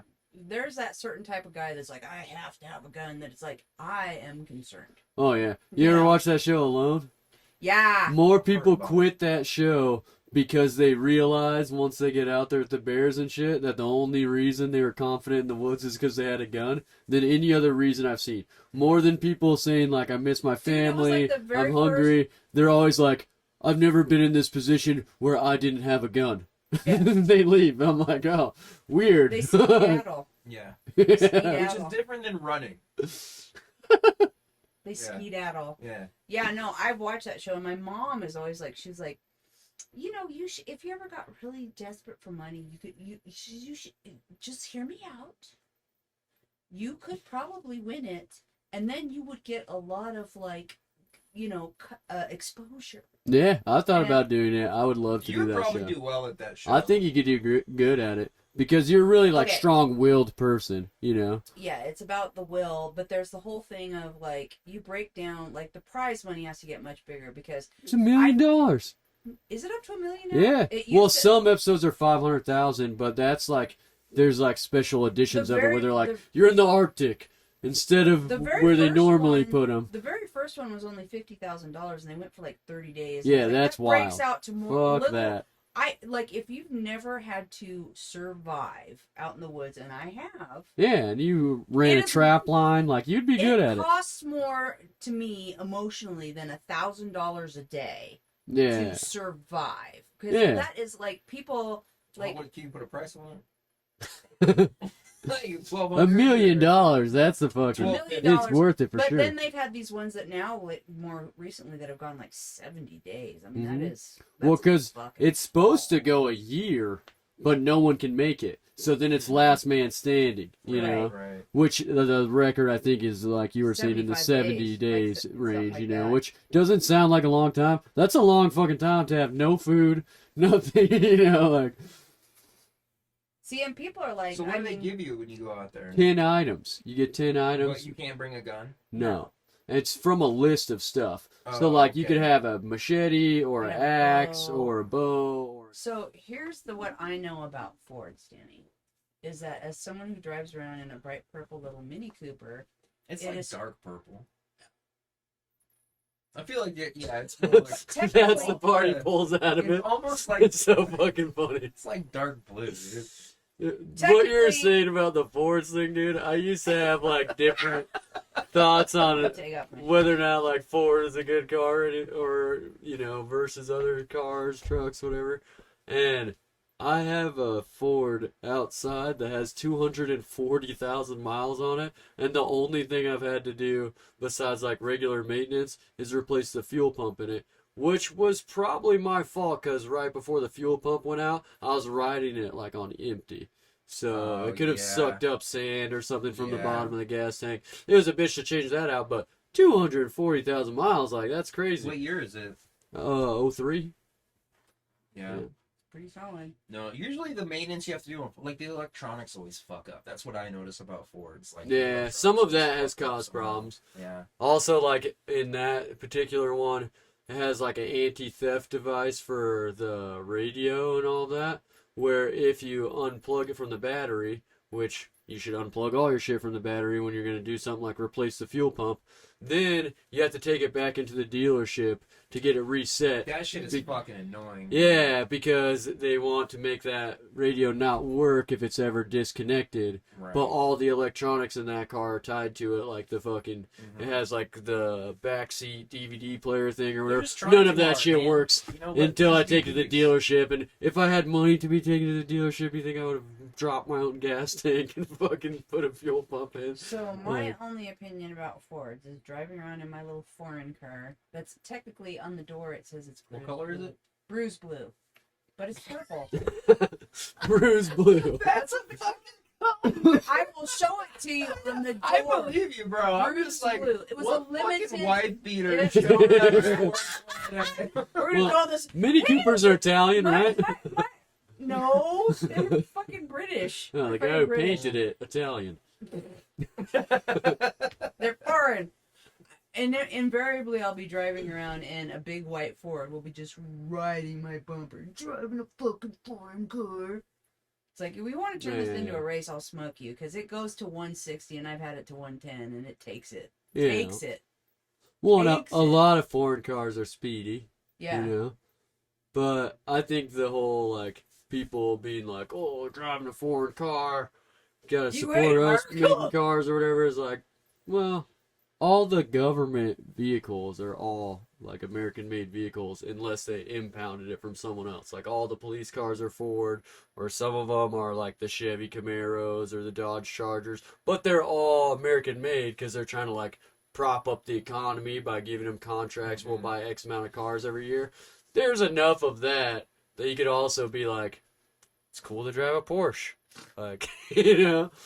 You like what you like, and man, I try I don't not know. to judge. That's one thing with age, that it's like the whole hater attitude of like, you know, you like that, you suck. It's like, if you like it, you like it. Yeah. You know, Well, I might not understand and it's hard it. to compete with us because we might have like developed cars pretty I'm regularly not talking originally. about just cars. I'm talking about like everything. Like Oh yeah, when yeah. you're younger and it's like, oh, you like Pantera, oh, you're a fucking loser, or you like Yeah. whatever, you're a loser. That fucking shut him down. He's like, hold on. Losers don't listen to Pantera. No, I get what you're saying now. You meant When I Taylor was Swift. You don't. when I You're a Swiftie. really, Oh, true. I He's a fucking love huge- Taylor Swift too. Man. I fucking do. Dude, pop My music wife is makes so fun of me so fucking good much right for now. Taylor Swift. It's like you could throw the lyrics away and the songs are fucking gold. Like you know what I'm saying? everyone else just started hating Kanye. I always hated him ever since he fucking dogged my girl Taylor Swift. Dude, that was fucked up, man. Like, Pretty fucked up, dude. Oh my god, this is turned into a boy soap opera. it's I like, love it. it's like, Stop. bro, it was hacky as fuck because ODB already did that shit. Yeah. Exactly. ODB, You know, Yeah. shout out. my spirit animal. Yep. My spirit animal. No, but like, you know, oh, they like video games, or they like comic books, or they like Yeah, and then like Any of that marginalizing people because of that. When I was in school, there's like a big thing about making fun of kids who were into anime, yeah. and now that's like the most fucking popular thing. So those Like, kids if I were don't- right the whole time. It's like If it's you're like gonna marginalize people, at least do it for something real. Like if they don't believe it's not butter. Yeah. I still can't believe it's not butter. It tastes just like butter. it tastes like fucking suet. It's terrible. tastes- I don't even get that much. I hope not, dude. But I am 100%, Hashtag blessed. 100% hashtag blessed. Oh my word. 100% real butter and a coconut oil when I do the steak. Tell the people. You about can my for steak sure game. tell the Oh. difference in real butter in any food. Tony makes the best steak. Yeah? Oh yeah. I do. I can fucking cook the fuck out of it. I respect meat. Like I was a vegetarian for a hot minute because of the meat processing situation in our country. I don't agree with it. Watch some of those PETA videos. Well, yeah. And I was young and impressionable, and I wasn't hunting anymore. When I was hunting, I never had a problem with eating meat because I knew exactly. Yeah. You know, I knew, like, people have this vision of people being drunk and blowing off rounds and animals, and I was never, ever that hunter. I used to drive other hunters crazy because I would wait and wait and wait. Mhm. Wait. They're like, take the shot. It's like, no, it's not the shot that I want yet. Yeah. You know? And, so I was a vegan for a hot minute, but I was always like, you know, my kids, I fight with them about it. It's like, an animal died. It will be cooked properly. Like, I got these ribeyes for Valentine's Day a couple years back. It was just me and my daughter. You know, they had a Valentine's Day. Mhm. And I was like, okay, so I'm cooking a medium. And she's like, I want mine well. And I was like, I'm cooking it medium. I don't wanna cook put steaks it- well. If you want to put it in the microwave from there, that's fine. But I will not cook a good ribeye well done. Yeah. Not in my motherfucking It's- house. That's just as disrespectful to the animal as that guy feeding bread to the buffalo in my book. you know. Yeah, it's like, no, you don't. If you're gonna eat meat, cook it properly, be respectful, you know, whatever.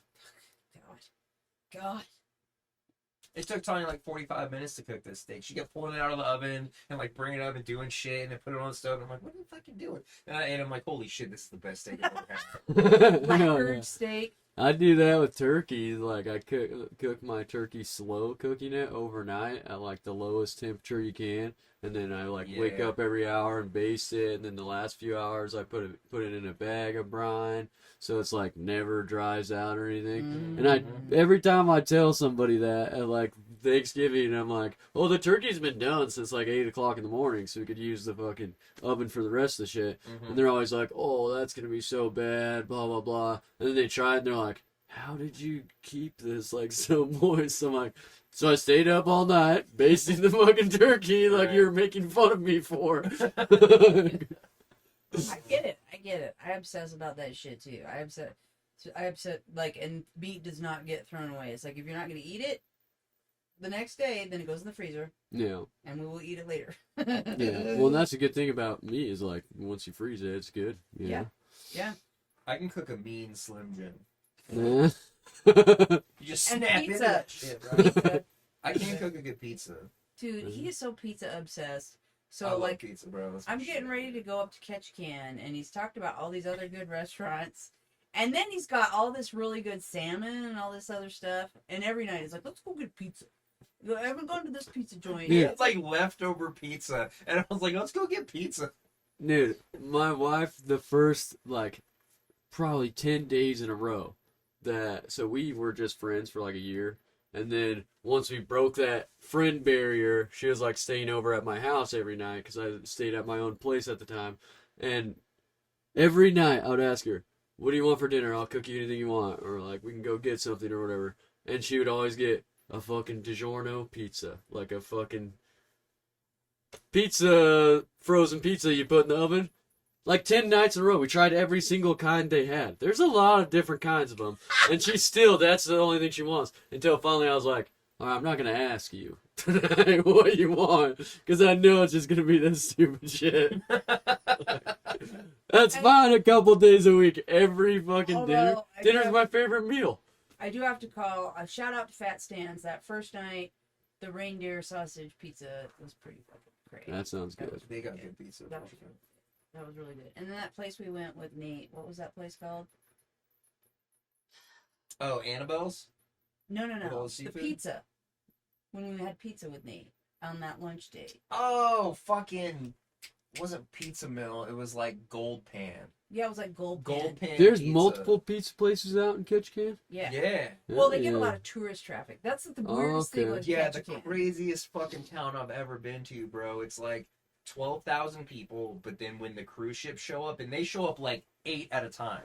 Oh, wow. Yeah, they have like 6 berths downtown, then another 2 up the street, and these giant city-sized fucking cruise ships all parked. Yeah, with 10,000 people on And- each one. Yeah. So Yeah, the whole that's town, wild. From noon to 5, Like 5, yeah. it's 10,000 people.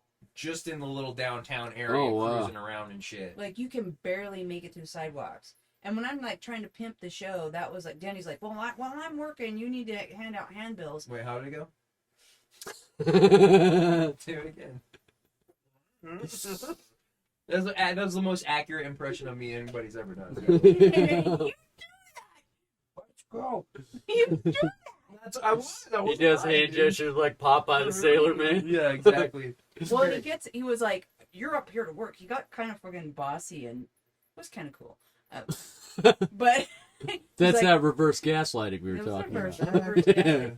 So he's like, I've got to work. I don't have extra days off, and we need to get people on the show. So you take out, he had these stacks of handbills. You hand them out to everybody. Well, about every, like, 20 people out of each one is like, oh, I'm getting back on the cruise ship at 5 today, and we're leaving Mm-hmm. in the evening.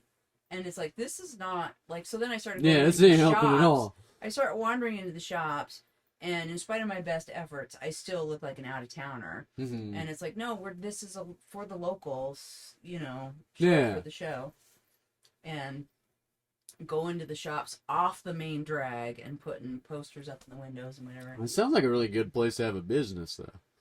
Oh, Because yeah. all the customers come in, you get to sell as much as you possibly well, and that's the can, thing, too. and then they leave. There's And you gotta be there peaceful. are You know? hundreds of restaurants, like I don't want to say ridiculous. hundreds, but there's It's- tens. There's like a Tens. restaurant. There's some kind of food thing like every 10 feet, Yeah. especially down on Yeah. the main. And then they But all they close at fucking at 6. 6 or 7. Oh, wow. Yeah, so if you get off work at like 6 or 7, like you go into town, nothing's open. Hmm. Yeah. There's all these restaurants. Well, because they know the cruise ships aren't coming in Yeah, past there's 7. tons of restaurants that you see it right on the door. They open like when the cruise ships show up, and then they close right when everybody's leaving. Mm-hmm. And it's like That'd be pretty gravy, like, work schedule, though, too. Yeah. Work 4 hours a day, 10 5 to hours a 7. day. 10 to They 7. make bank. Yeah. Just pack stacked, you're Tons. slammed. Especially at a pizza place where you're like doing like $2 slices or whatever. Yeah, Mhm. yeah. And if you have anything where somebody can stop and get a photo op, like they all have cool painted stuff or Oh stuff yeah, outside. like put your head in this like yeah. hillbilly guy or whatever. Well, No. not really that, but like Oh. cool murals, and there was a lot of cool stuff. And then there's like some dope ass bars, like the late night crowd down there. Hands guy that was so in love with me, and we still message once in a while. That fell in love with my tiny little hands. He's, This dude had the biggest fucking hands I've ever seen. and he's this big native guy. He's just enormous. He reminded me of like fucking, like, I don't know, like Winnie the Pooh. Yeah, he was like He a wasn't big wearing old any bear. pants Well, no, he was wearing. Well, is Winnie the Pooh not wearing pants? ever. Yeah. No, he never worked. He was definitely Yeah, wearing no, he pants. was Him and Donald He was Duck are wearing both pants. like the OG He was no pants so- He was guys. so wearing pants, He but was he was so like sweet. he was like this. I don't know. Winnie Pooh's not the sweet. He's just kind of dumb. Yeah, when he's just dumb. Yeah, I This was guy thinking was about, like, just his super, little super sweetheart. sweet. Okay. Yeah. He was super sweet, but we were going out at night to pimp the shows too because we're trying to hit the locals. So we're Mhm. going out with the flyers, and I'm out being charming and whatever. And I put my hands down, and he was like, "Your hands are so dumb. You have such tiny hands." And I picked it up, and it's just like so gentle. Like, and you know how fucking rough I am. We fucking rolled jujitsu, like, roar. And he's Yeah. just like, "They're so tiny," and he's like petting my hand. He's like, "Such precious little hands." And he was like, and he was at every show, and I Oh, that's cool. At least follow that each other worked. in Instagram, and every once in a while he sends me a message. "I'm glad to see you're still doing comedy. You're a very funny and sweet lady," and he's just the best. Aw. I would love to see him again. Yeah, he was cool. He was so cool. It was almost like awkward how obsessed he was with your hands, but he was just so like gentle. And sweet. Maybe he was like a big creepy. Trump Yeah, it fan. wasn't like creepy. He's just at into all. tiny there hands. was Yeah, zero- it was weird. I but do it was have just, like, legitimately child You have hands. like the tiniest hands. Ridiculously Yeah. small hands. They're pretty small. Yeah, and it's pretty small feet too. But there was like zero creepiness to it, or else I would have been like, Yeah. he was just so sweet, and he was just sweet. He was just a sweet guy. Met some Speaking of the really- murals thing, though, you told me a sweet ass story. You know, I'm a big fan of graffiti.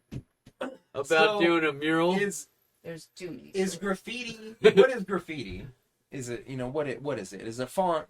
Are you talking I always thought it was a like font. Is it not a font? literal transliteration from Italian? Well, Because it's literally graffiti is literally writing, and it started at the.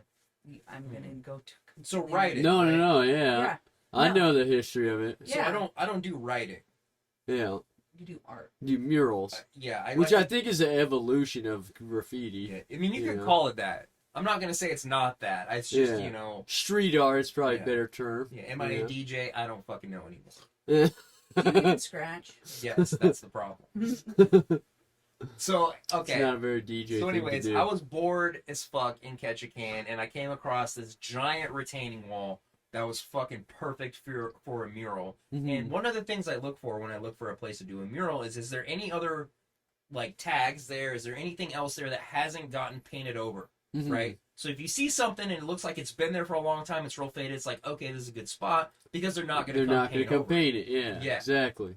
So I Yeah, seen a little clean bit of that wall. shit. You're right. And it was a totally clean wall except like some little side shit. And it was like fucking sweet, dude. Yeah. And I like to do animals. And I like to do an animal that's like local to the place where I'm painting. Yeah, that's pretty cool. So Ketchikan, eagles are like fucking pigeons, dude. Yeah. yeah, I they're saw some everywhere. of those videos, man. Yeah, there's just hordes of them fucking everywhere. Shitting on things, eating fucking little crows babies. It's disturbing. So anyways, I was like, eagles are fucking dope, bro. So I found this eagle picture that I really liked on the internet, which what I like to do is I like to find an actual picture of an actual eagle. You know, Yeah, to use as reference. to use as a reference. Yeah. And so I started painting that. It was like probably 50 by 40 feet. Big. It was fucking Jeez. big. It was like the whole wall. And I'd spent probably about 20 hours on it. And the thing is, like, black and white is fun. It's easy. The background is fun and easy. You know what I'm saying? The shading, you're doing all beforehand. Once you get to the part where you're going to start doing the colors and then cutting it in, it gets kind of like tense. Yeah. You know what I'm saying? It's not like an open mic anymore. No, It's like, this is a real show. Yeah, because you have all those layers you already spent all that time Yeah, on. and it's That like if you now- start yeah. fucking up the color on it, it's not like black and white where you can put more black or more white. Exactly. It's like, this is clearly blue or whatever. So I was like, I had to work myself up to it. I think I had taken like a week or two off, you know what I mean? And I was like, fuck, finally. So I go to Walmart, I buy like $100 worth of color. Probably like $120 worth of colored paint. And I go out there, and I'm fucking... so what I did was... Children have to check the phone. I was, you're totally good. I was drawing my Instagram handle to the side of it. Uh-huh. Because it was like an extra thing. I just wanted to get that done. So Yeah. I was actually doing that. And then somebody saw me and called the cops. And so I'm up there on the top of a 40-foot extension ladder on some sketchy ass ground, bro. Like some crazy rocky That's shit. commitment, though. And Yeah. drinking. No, I was not drinking because I had my gun on me. Oh, that's right. And so I'm up there at the top of the ladder listening to some of my music, you know what I'm saying? Just going along. And then I just look over. And there's 2 cop cars with their lights on and 3 cops just out of their car just like this. And I was just like, fuck. Yeah. And I had my drone filming me. Hell yeah. And so I climbed down the ladder. I was trying to be cool with them. I was like, can I climb down the ladder? They were like, yeah. I'm like, can I bring the drone down? They were like, yeah. And then they like start talking to me and they're like, do you have any weapons on you? And I'm like, ooh, yeah, I got a gun. And they're like, you were supposed to say that first thing. Fuck, man, I didn't even Don't know the rules. You guys are supposed to it didn't tell even me cross the my rules. mind, man. I was like, fuck, dude, I was trying to get out down the ladder. Yeah. But I guess, you know, if you're going to concealed carry without a permit, it's your responsibility to know that you're supposed to declare that. Yeah. They let me off on the gun thing. They just took my gun, they unloaded it, and then they put it up in my truck. And, Yeah. like, they gave it back to me, which I was like, this is fucking unbelievable, right? Yeah. Like, that's, yeah. Well, they knew you weren't really a threat to anything besides that wall. Right. Well, and you were concerned about bears because you're in this. I have to add to this story because this was like, okay, so we're talking all the time. Uh-huh. There was one night he goes out to paint and he's like, he had a few beers. Mm-hmm. And I was like, it's time to get off the ladder. And you're like, yeah, I think it is. And then Mhm. a little while later, he sends me these weird series of photos where he's like found this bum encampment. And then he's not answering any of my texts. And he's not answering any calls. And I'm like, holy fuck. I don't even know. I don't know where he is. I don't know if he decided to get back up on the ladder and fell off. And You I'm got just like ate by bears or raped by fucking bums or panicking. And I'm like leaving. He doesn't ever listen to his voicemail. I'm leaving voicemails. I was like, Danny, fucking call me. And then like late the next day, it's like, oh yeah, I was fine. I just ran out of the battery, and I got a ride home. And My phone died, yeah. yeah, his phone Yeah. died Mm-hmm. because he was sending pictures from out in nowhere. But they were really, he's like really ambiguous and fucking terrified me. It's like, That's fine. yeah, well, I didn't know. I didn't know. And then with the graffiti thing, like we have to do a shout out to Jake, to the tag on the tour van, because he hooked us up Free at this Jake. cool Yeah. festival, and then like last minute, and that kind of went sideways because I didn't know enough, and it's like, you're in charge, and it's like, oh, of course I am. Yeah. And Well, I just knew you would communicate with everybody, I'm a make big sure the communicator. show still went on, and you are like not shy with No, people. no. So if you have to say, all right, everyone gets fucking 20 minutes because this is how much time we have, and that's the fucking thing, then I could have given that job to someone else, and then they'd be arguing like, oh, hey, fucking, I'm supposed to do 25, or Yeah, I'm you supposed to know do 30, that I'm or whatever. very When I'm like, egalitarian. hey, just you handle it. I know you'll fucking handle it, and it'll be a great show. Tanya And makes me I'm a leader. super appreciative of that Yeah. because I was in jail. Well, and yeah, he hooked us up at this sweet spot, and then like last minute, it's like, oh, Jake's not going, and it's like, is the show still on? I'm like, fuck yeah, the show's still on. We're going. Yeah, And well, and he then was like- Lindsay didn't go either. Yeah. She's like, that won't be fun without you. I'm No. like, well, And then it was Danny's idea that it's like, we'll be the Free Jake camp, and we painted Free Jake on the van. that's fucking sweet. Hell yeah. Those pictures, dude, I was like, fuck yeah. And then, like, people told me about it and shit. And in the people were Oasis asking, they're like, group, what's up? and, And then we tell them the story, and they're like, oh, dude, I think I know that guy. Yeah. Fuck, man. That's super cool. And the fucking the show, dude. Like That was the best work I'm so gig. stupid because I turned myself in on that, and it didn't help me out at all. That is the Initially, worst fucking part. But he said, initially said that "You turn yourself in. The next day, you'll get bail. Yeah, You'll be usually good." That's when I it's when fucking you should have known. self-surrendered. Yeah, Usually when you but it's not the self-surrender, same when you you're have in violation, and I No, should have that's true. known. I know that shit. But I was like, all right, this guy said that to me. I'll print off the emails, bring them with me when I fucking turn myself in, and then, very worst case scenario, I'd know I'll get to see a judge the next day. I can show him these emails, and he'll know, hey, you're only supposed to be in here one day, and then we're going to figure this out in normal court down the road. They didn't want to fucking read them. He didn't want anything to do with it, so he's like, yeah, well, set your thing out 3 weeks. You can figure it out then. No bail until then. I'm like, fuck yeah, dude. I'm so glad I didn't wait till after this weekend because it was right before Before that. Exactly. Like, I just fuck, remember man. getting that But it phone was call. logical. Like, fuck, dude. Like when you thought it was only going to be 48 hours, you were like, well, I'm just going Yeah. to get it over with. Get it over with right now, and then I'll be able to get out, do the show, and then like I'll figure this out It's down like the when road. your parents you know? tell you when you're growing up to be honest, Yeah. but they don't add the asterisk except to cops. Yeah. Right? Never be honest to cops, and never fucking believe cops. They're lying every time. Don't talk to police. Like, Yeah. really. Like, They're I lying got, like, every the time. worst trouble I ever got into in my entire life, and I was not doing, one of the few times in my life when I wasn't doing something criminal, a friend of mine wound up murdered, and they were like, well, we want to question you about this. And the We next just- thing, huh? You just kind of glossed over the whole thing. I feel like you glossed over the there was entire a story. murder. Well, he was like my best friend, and we talked every day. You don't have to talk about it if you don't want to. No, it's If you fine. glossed It's- over it for a reason. Is It- this case still one open? No, no, but somebody told me there's still a dude out in Caldwell PD that is just utterly convinced I had something to do with it.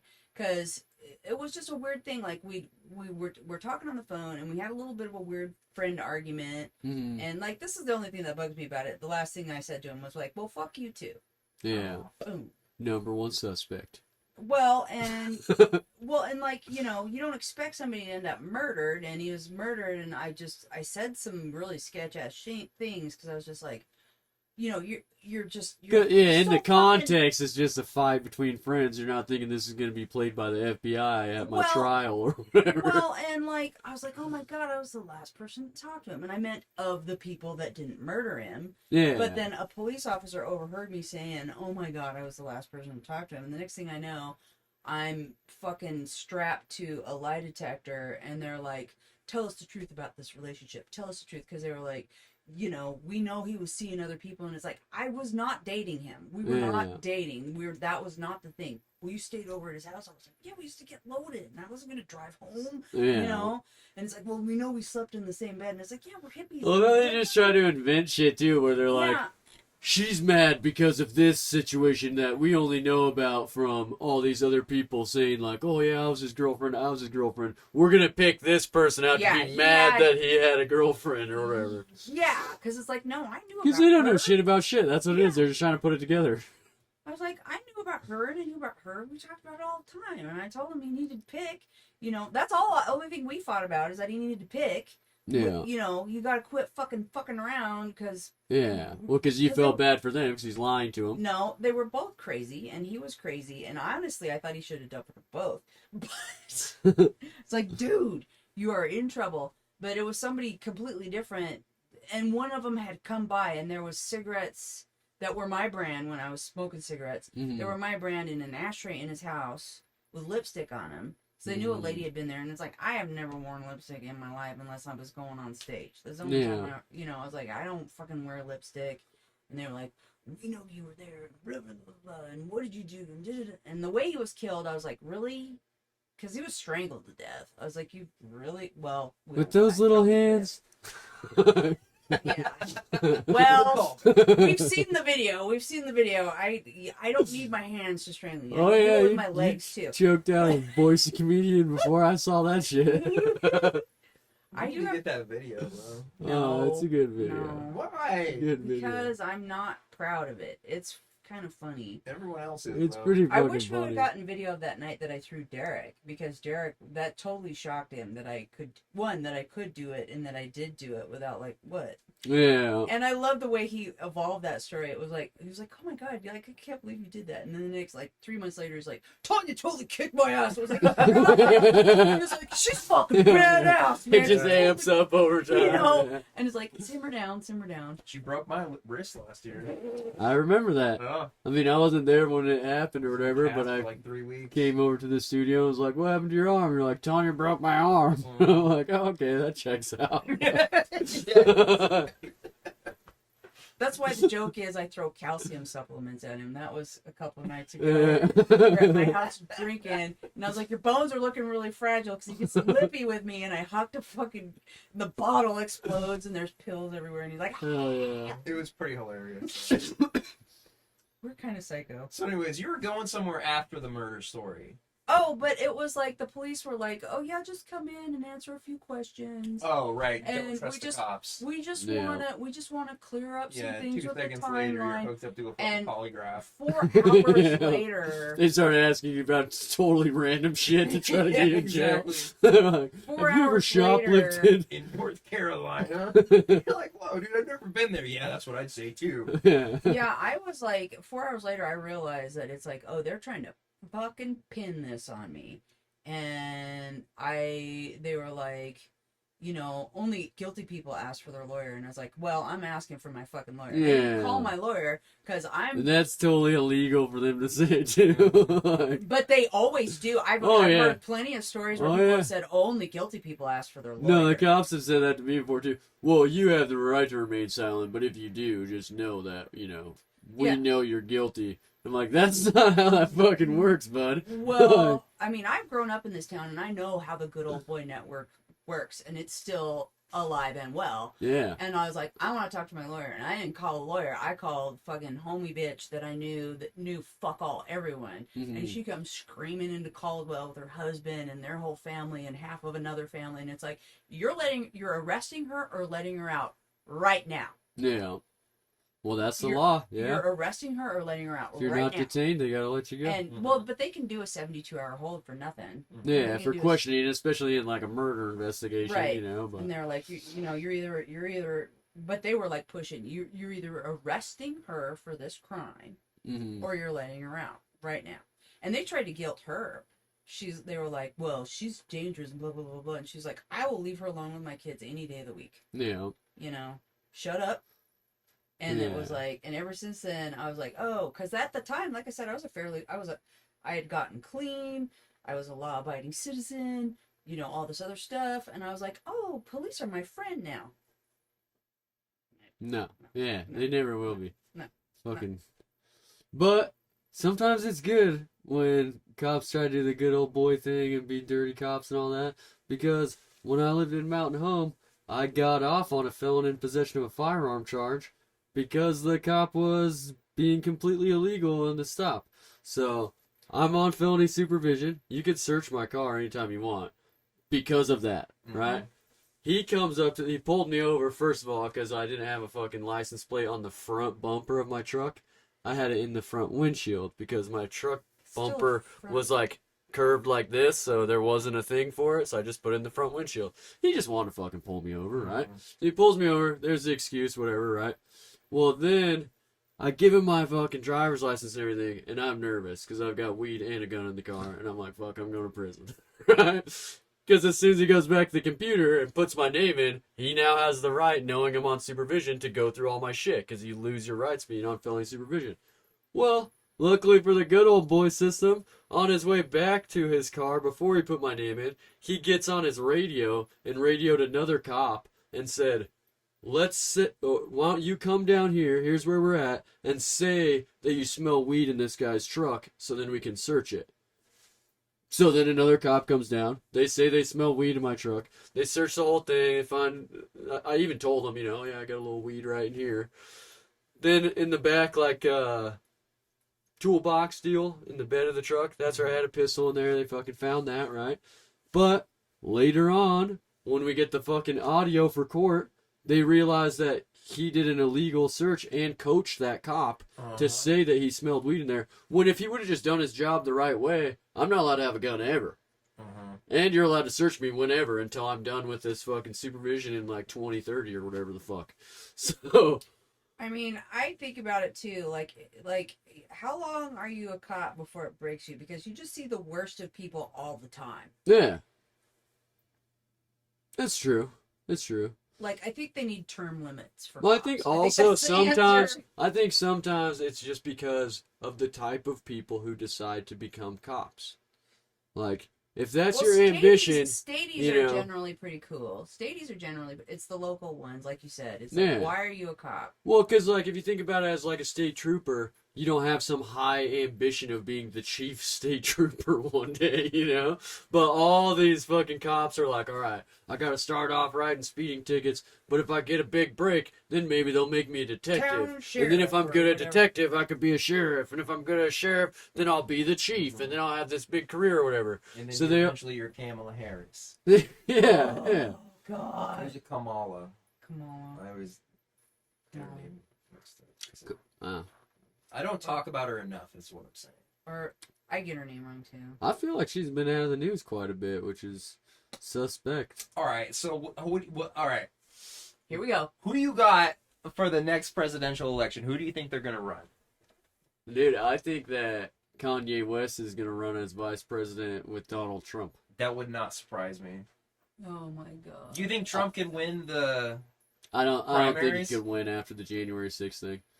Dude, And after, because he's constantly it wouldn't like, surprise he's me, constantly but- borderline making a mockery of the office. And then did you see the fucking Trump trading cards deal? Yes, the NFTs. Oh yeah, I did. Yeah, bro. Like, that's That the was most like a mockery joke. thing you could It do. was like, dude, Dude, it seemed like a joke, but he really made a lot of money off that and really sold those. yeah. Plus, when he's like, greatest president ever, better than Washington, better than Lincoln, like, it's making a mockery of the office to where I Yeah. feel like he's only getting a certain following. dude- Like, so many people after the January 6th thing that were followers of him in government started backpedaling on Yeah, that kinda and like distancing disassociating. themselves, and one then there's of the been more and more of chants that. They were doing was lynch Pence. Yeah. Oh yeah, and then they brought a big fucking noose down there and all that shit.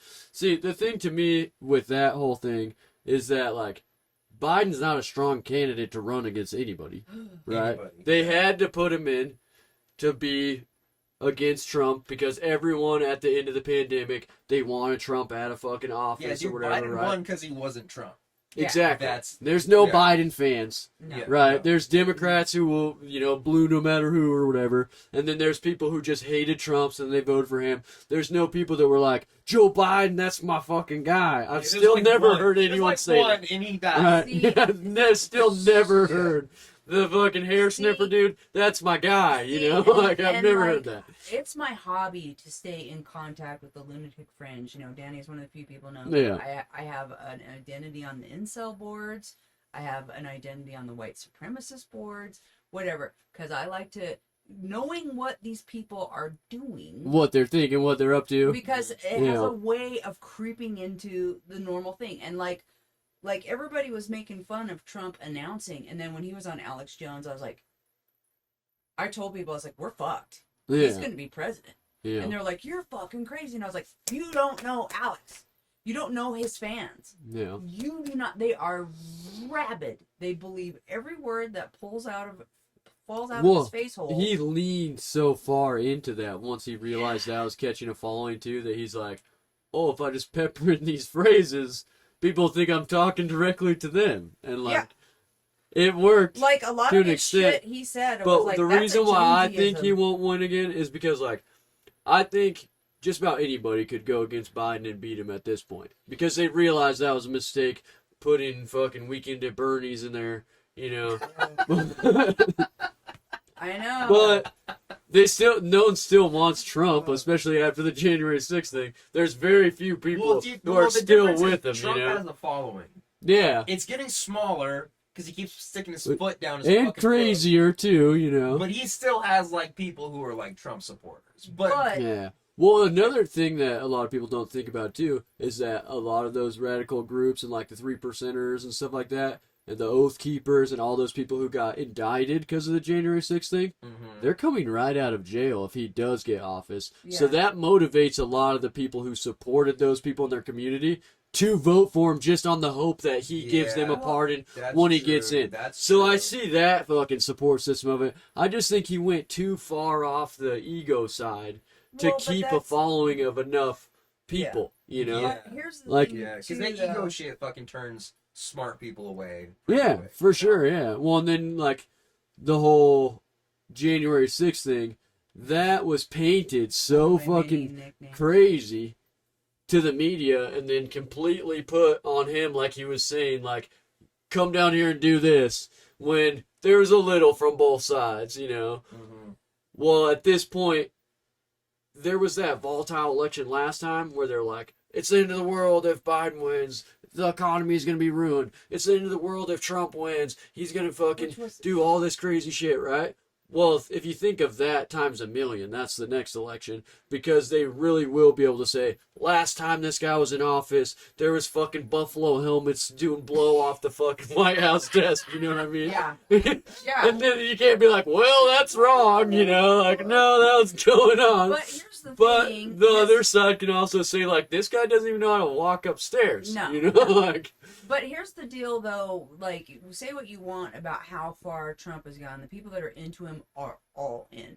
that's and true. come election day, they will vote for him no matter what. Yeah. Whereas if the Democrats put up somebody that's if they put up Biden again, like it was the same thing with Hillary. There were so many people that were so disenfranchised because they really wanted Bernie, and they just didn't vote. They just didn't vote. Well, and They then, I mean, wanted Bernie, it's, and they if you're a Democrat, that's kind of a fucked position to be in. Is like, I can only vote for Hillary or no one. It's because a lot of people won't vote for that for all kinds of different reasons. A lot of those reasons are dead people too. Like, Yeah. if somebody's been a corrupt politician for their entire career, and then you're like, let's give them the whole keys, then you're not going to be like, I want that more than this other guy who I just don't like. Mm-hmm. But that's the difference. Is But that that's in the the way- last election, it wasn't I just don't like this guy. It's that they were like, look what all this fucking crazy shit that he did. You know what I mean? And then now I think that's even worse because this whole time he hasn't been president. He's been ramping it up, and then they've had all the trials, and then constantly putting him in the media as like a criminal or like facing all these indictments and all this stuff. That shapes people's like mind to think this guy was a bad guy the whole time, and then they only look at it. But then again, a lot of people are really fucking disenfranchised with the current state of like the American economy and the price of living and the amount of foreign aid we're giving, like in the Ukraine war and all that shit. I don't know. Which is I stay, like you were saying, you're like involved in all these different fringe groups. I stay involved in politics and know what's going on. I've been a felon since I was 18. I can't fucking vote for nobody. Yeah. I never have been. You know, like I could have my hopes and dreams, but I've just seen so many of this stuff that it was like everybody was like, "Oh, this is so fringy." Like flat Earth. The whole flat Earth website started as a joke. And if you think I'm lying, their original logo was, "We have followers all across the globe." Started as a joke. And then there's it a lot of became shit a like whole that. fucking The thing. birds aren't real thing. I'm pretty sure that was just a troll on conspiracy Yes. theorists, and now they're like have such a big following that they have like tours and vans and all this crazy shit. I'm like, It's like there's a revenue stream from just people watching your shit, and once people realize that there's enough people that you can convince to believe anything, what starts as a joke could then become your whole identity. Like, look at Larry the Cable Guy. That guy doesn't even fucking talk like that. It was a character that he did, and then once that was like the hardest he ever killed to stand up, he's like, I'm just this guy now. Like, I'll just be this guy. Like, if that's the funniest shit to all these people, then I'm just gonna keep being that. You know? Yeah. And I think the flat Earth thing's similar to that, where people are like, well, it may have started as a joke, but I'm getting a lot of traction from this. If I just lean into it, then I'll gather more and more, and then maybe eventually I'll fucking believe my own shit. Like, or the whole time they don't believe it, but they still enforce it on What's your people, stance on like science? Christianity. Do not trust science for one fucking second. you're not supposed. I mean, yeah, I have a whole bit about it, but yeah, you're not supposed. Science is designed for you not to trust it. You're supposed to test. Me and my sister are kind of at odds about a lot of things. And, you know, we get along, we don't get along, whatever. We love each other, but I remember she's a biologist and a nurse. Mm-hmm. And I was at her house for Thanksgiving, and I tried to, you know, kind of poke her, and I'm like, you shouldn't trust science. And she's like, thank you.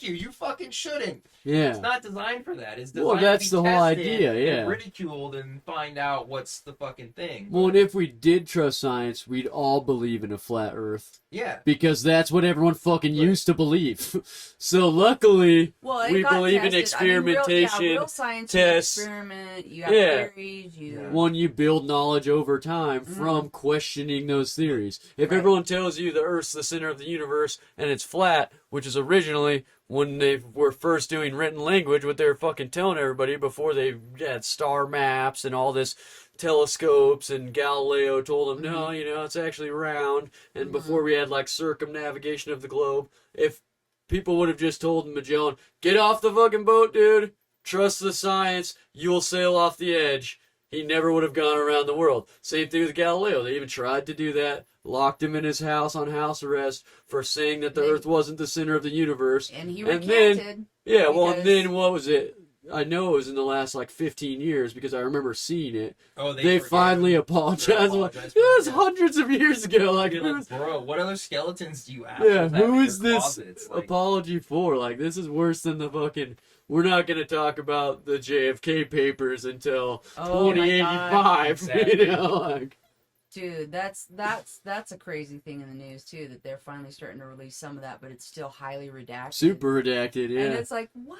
What surprises me is like, you saw the Tucker Carlson thing? Uh-uh. Oh, he just recently had a whole thing on his show about how them, and by them I mean like the current government in control of America, doing a second, I'm searching for the word here, like, amendment to the law that said that they were supposed to release those papers back in the Obama administration. So the Trump administration did the same thing. They said, there's an amendment to that law. We're not releasing the papers. We'll release some of this. The Biden administration just did that recently, too, and said, we're going to release some of this, but it's redacted. We're not going to release all of it.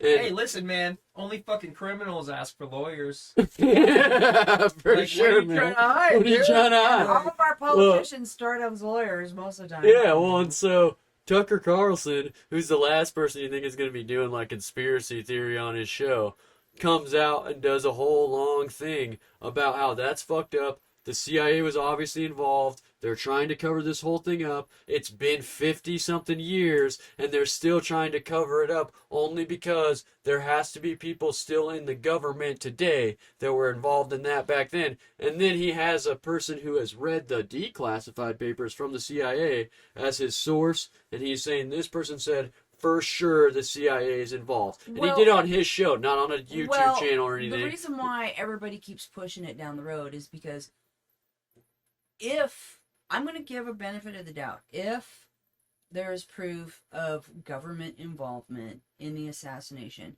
whatever government is in office, when that comes out, like, it's just going to blow the lid. Oh, we need to clue, even if nobody in the CIA or whoever was involved was involved at that time, they're going to be like, we need to clean house, we need to clear them all out, we need to start over. Yeah. And nobody wants to deal with that. Yeah, well, and then another big part of it is, like, people don't want to believe that there's government agency, like, that the presidency isn't the highest position of power. That there's government agencies that can be like, hey, the president's not supporting us, let's fucking get rid of him. You know what I mean? Yeah. Nobody should have that power. But if it comes out that, you know, the CIA or the FBI was involved, or they knew who was involved, or hired somebody, or just covered up the fact of who was involved, then it shows that the whole democratic system in America is fake. Right. Because supposedly the Master Chief controls the agencies. It's because they're like, they don't want to lose, you know, the public trust. Which that goes back to, like, you know, my joke about don't trust science. Well, no one was ever saying trust science. They were saying trust the scientists. Yeah. Which there's enough. Well, trust the method, Yeah. which is questioning everything at every step of the way. And it's like there's a degree of separation there to where it's like if you're a scientist and you've done the science, you know, am I supposed to trust you? You're a person though. You know what I'm saying? You could be lying to me. I don't fucking know. And that's why it's important to have like a reputation to where the public trusts you. And as soon as you lose that reputation, then, you know. We can't have concrete ideas as a scientist where it's like, this is this and it can never be changed because we're constantly coming out with new technology and new experiments and new ways to learn stuff. You know what so I'm you saying? can't just have this closed-minded thinking. That's why I like Neil deGrasse Tyson so much, is because he like may be like a public persona scientist where he's like trying to make everything into a sound bite or make everything clippy and sound good, but he also is not concrete in his ways of thinking. I heard him question on this new research about how the Big Bang is not the only Big Bang. There's a lot before it. There's a lot after it. It's just a small reaction in the grand scheme of the universe, and that there's probably a lot of those going on right now, which early on in his career and any other astrophysicist, that's what they based everything off of, is this is the beginning of time in our universe. Yeah. His response to that was, well, but that doesn't make the Big Bang go away. That's our beginning of time for our small thing, but we've now realized that the universe is much more vast and that there's been many instances of this same thing and that there will be many instances of it, and we just can't really understand that big of a reach because it's already so hard to fathom how big the universe is. Yeah, just one universe is which too much. In that statement that he's saying is not negating the fact of the Big Bang, but it's also not saying what you're saying can't be true because the Big Bang's true. He's saying, yeah, we learned that, and now I'm building that onto my research where I know the Big Bang was real, but maybe it wasn't the biggest thing that I thought it was at the time. You know, which we didn't believe in multiverses back then either. That was a comic book idea. Yeah.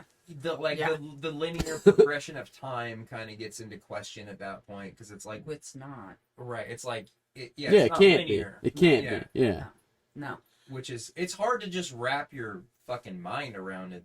And a lot of times when these physicists start talking about shit, it's kind of just like, man, they're really good at sounding like they know what they know, and it's like, do they? But the question and how you put that to the test is when you throw them a curveball like that, where you go, hey, I know for 25 years you've been preaching this Big Bang thing. Somebody did this experiment and figured out that's probably not the case. Do they give you a bunch of like rhetoric or a bunch of excuses or like back up their beliefs? Or do they go, yeah, I'm super fascinated by that because I'm a scientist, so I've been researching the shit out of it too, and here's my take on it. Right. And they're not trying to give you a bunch of bullshit. That's how you know if somebody's real or if they're just like backing up what they know to be true and will always keep that. Are you going to say something about Graham Hancock? I will in a moment. But I was going to start that with dude's Neil. fucking I was making gonna start with waves Neil. right now. I'm going to start with Neil. My thing with Neil is that he went to college on a wrestling scholarship and was a smoke show. Yeah, I didn't know Oh, that. God, Hell man. yeah. Oh, God. I didn't know that. I Do would you be... want his number? Oh, God. I'm, like, not kidding you. Like, I'm such a fanboy. Like, I would be terrified that my knees would unlock and I would just start blowing him. Just like... So let me teach you a thing about the Big Bang. Christ. I love the brains. Make me so hot. Brains make me so hot. So humid. So humid.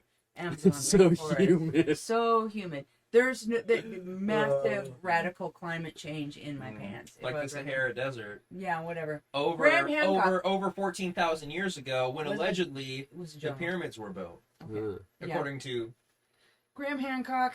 This fucking douche canoe is always like I love hammering me fucking about. Graham I Hancock. love Graham Hancock, but I take him with a huge grain of salt because he has a tendency to find facts that match his theory. Which, if that's what you're doing, Of is course, what yeah. you He do. does do that. And he's like, "Did you see the new show? It's fucking awesome. The new Netflix show." It's And I was honestly like, not that good. It's good if you've never followed any of his work. But if Yeah, you've been a it fanboy is kind for of a 20 Hollywood years, version of his work. Yeah. you Okay. know? Yeah. "Okay, here's the deal." Danny's like, "You gotta fucking watch it. You gotta fucking watch it." This was And before I watched it. he watched I watched the whole thing. The Ancient Apocalypse and we're show. talking about it, Yeah. and Danny's like, I haven't gotten that far yet. And I was like, you told me you watched it. You told me you watched it. It was awesome. I listened to an episode, you know. I watched the whole fucking thing. He has a really good YouTube documentary called The Quest for the Lost Civilization. Yeah. That's pretty old. That's how I found him, because I've always been fascinated with, like, ancient ruins and shit. Yeah. And it's like, how did they build them? We still don't fucking know. So I Well, used and to there's watch a all lot the of things like videos. that. That's why I like Graham Hancock so much, is because he does what we were just talking about with Neil deGrasse Tyson, where he'll go to an island where everyone says, this is the only way these could have been made, and it had to be people that lived on this island because there's no other way to get to the island. Case closed. And then he goes, let me zoom out and go, maybe something else happened. Yeah, You I know? do like that he brings up new Granted, questions. the maybe something else happened is usually maybe it's part of this theory I've been cooking for a while. But at least, See, leans that's, hard into that, his that's the thing. thing, like, he's dropped, because I've been a fan of Graham Hancock's for a long time as well, and he was Mr. Space Aliens, yeah. and then all of a sudden that rhetoric has dropped, but he hints at it really fucking hard. Yeah. He hints at it really fucking hard. Was he Space Aliens? Yes, he was. Well, that's because because a lot of people, when they first like did the research on the Dogon tribe and that book, The 10th Planet, came out, which is basically the entire basis for the, like, now I think in the 5th or 6th season show, Ancient Aliens on History Channel. It all originally started from this one book that Zachariah Sitchin put out, studying the Dogon tribe and then ancient translations of the Bible and stuff, and how did these people know about the solar system when they're aborigines, and how did they know about the Sirius constellation when it can't be seen from where they're at, and all these things, and then used all of those clues to point towards one thing, that aliens created human beings. Right? So then there's that whole fucking show spin-off that basically all came out of that one novel. And it became popular for a while, and then some people who were like making a good living off of like, hey, there's also this, that kind of points to that. Hey, there's also this, that kind of points to that. Stepped back from it because they're like, oh, now we're getting lumped in with these like TV scientists who don't really know shit about what they're saying, but they're really good at saying it. So people, once they start researching this guy's work, will now think I'm that guy, and I don't want to be that guy. I want to be a scientist. Which Graham Hancock, I think, is in both worlds, you know, because he got pushed out by so many scientists. Well, I do think some of the he'll say he's a journalist. Well, and I don't know what to think about some of these attacks that have been leveled at his show. Yeah. It makes him more credible when they're like, it's racist as fuck that he's talking about the pyramids, and you're like, what? Yeah. Dude, anytime that somebody's like falsely throwing around the racism thing, that should be a huge red flag that whoever they're doing that to, they don't want you to hear what they have to say. Yeah. 'Cause it's the easiest way to discredit somebody is be like, that guy's a racist. You know what I mean? That's something that's Like, become popular in our culture that drives super me crazy. popular. That it's like, if you don't agree with them, you shouldn't listen to anything they have to say. And it's like, how about Well, but that's like acknowledging saying that that I have my own mind and that I can listen to somebody, and if they're completely irrational, I'm not going to. Yeah. I used to listen to Alex Jones all the time, and would go, "Oh, this guy's a nutbag." But I listened to it for years before I realized he was serious. I thought it was all. Oh no, For yeah. years. I thought He it was a believes joke his for shit for years. sure. And the fucking crazy thing is that, yeah, that guy fucking has some wild ideas, but he's been right about some shit. Yeah. And one of the most sinister things that he was right about was the Jeffrey Epstein Island Yes. thing. And he was talking about it for fucking years before it happened. Now, he's been wrong about some shit. The fucking Sandy Hook thing most famously, but he's been wrong about plenty of shit. The thing is been wrong that about if you're just fucking throwing conspiracy theory after conspiracy theory, you're gonna have some that are wrong, and you're gonna have some that turn out to be right. Well, that's it's the weeding thing. That's through the it thing. That's the and thing. seeing what's Alex- bullshit, you know. Alex is obviously a little bit bug nuts crazy, but he obviously spent hours and hours. No, And the frogs are hours. turning gay. Yeah. Well, but like he was telling everybody about the Bohemian Grove thing, which is what ended up making him famous originally, and no one wanted to believe him. So then he broke in there and was like, with the old big video camera shit. Hey, I'm gonna show what these guys are doing with this fucking giant owl statue and burning big effigies and all this shit, and show that like the government does participate in ritual magic.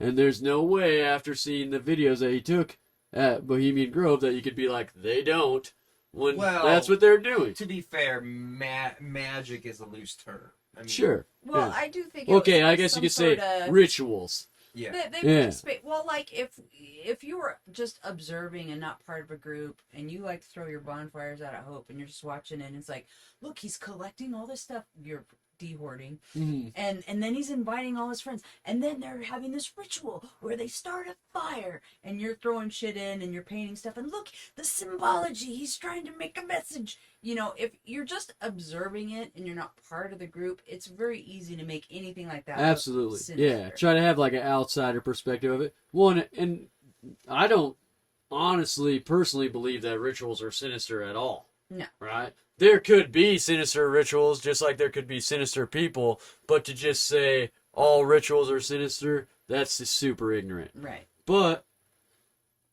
you can't tell me that when somebody has a huge pushback against even mentioning it, that they're not trying to cover something up.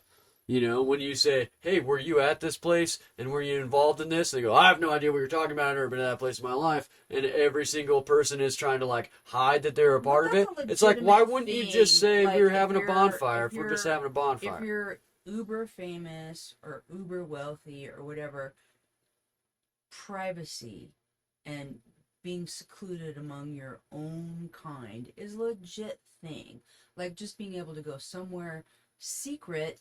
There's most of these people have someplace secret that they go, and Yeah. It's probably There's just a like giant- a fucking party they were Yeah, throwing. it's Like, like this is summer what normal camp. people do. And they're all like, oh, this is what normal people do? Yeah, we fucking worship owls Yeah. and fucking burn fucking... Yeah. Cool statue Well, what's that weird is it somebody's kind of grandpa- reminds me of like what we did at like the big meeting of all the Boy Scouts when I was a little kid, when they had all the The Boy Scout jamborees. troops in Idaho all come to the same thing. Mhm. It was like we would just sit in these fucking giant circles that like tiered all up sing on the hill songs and have a together. big fire in the thing. Yeah, and then one guy would give a speech, and then everyone would like, oh, and then we'd all sing a song, and then another thing. You know, it could be as fucking simple and innocent as that. It's just the secrecy side of it. To me, The it's like, optics if are it was kinda just, sketch. hey, we like to fucking get away 1 week a year Yeah. where we can be whatever Right. we can be, why do you not say that when you're questioned 'Cause they about it don't in the know- end? They You know don't what I want mean? people to know where it is. They don't want them to know what week it is. But that They information's don't want coming out people anyway. You crashing know, their party. once somebody's in there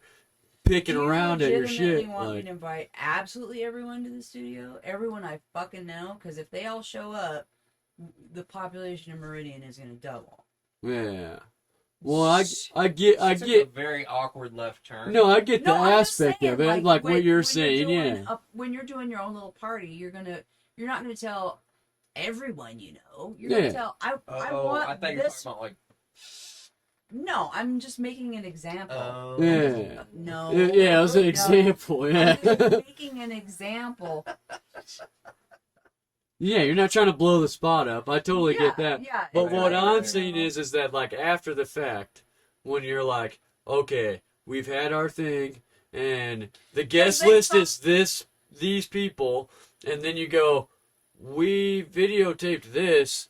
What are you guys doing? Like, could you just clear that up? Because it looks crazy as shit. But if it's just roasted marshmallows, like, tell us that. And then every time the person gets weird and defensive and doesn't say shit about shit, it's like, why couldn't you just talk about it? Well, You I'm know? sure some of it is some of that weird secret society stuff that people take very seriously, and I really think it's just club shit. That's why I think so many people are afraid of it, is because there's so many people that were a part of that rose to positions of power, which everybody gets their jobs from their friends, like on a large scale, Right. and then helps each other's friends' businesses do better and better. So it only makes sense that if you're like an upper echelon of business, that you would also do that, and then you have more and more powerful people. So that's just a natural thing. It's the whole like, we can't talk about a thing that's like, well, why can't you talk about it? Well, but that's that's the thing, like, too, when people ask me about comedy, and it's like, well, what do you do? What do you do? And it's like, you keep going up. And they're like, no, well,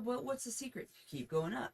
You know, they think I'm being fucking cagey or trying to keep something hidden or whatever. And it's like, you just gotta keep grinding. Well, no, but that's just telling them, like, your perspective of it. Like, but so, like, for instance, like, people on the outside, like, I've had people, like, they legitimately think I'm trying to be fucking cagey. And it's like, no, you have to fucking do it.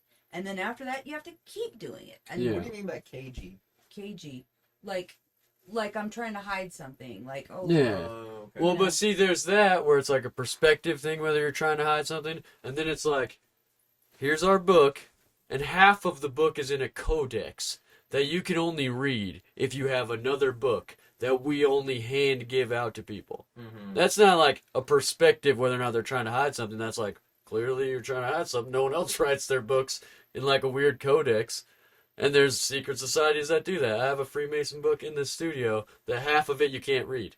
Because it's in a codex, that you have to have the other book, which it's very unlikely that you'll steal both books because you can't get one. Mm-hmm. You have to take it from a member of the order. So to be able to have both of them, super unlikely, which is a smart way to keep something. Well, I do think away some from of those, people, some you of know? those are a retention of power mechanism, but I do think probably, like any of those groups, 96% of them are just people that is like, I want an excuse to get out of the house once a month.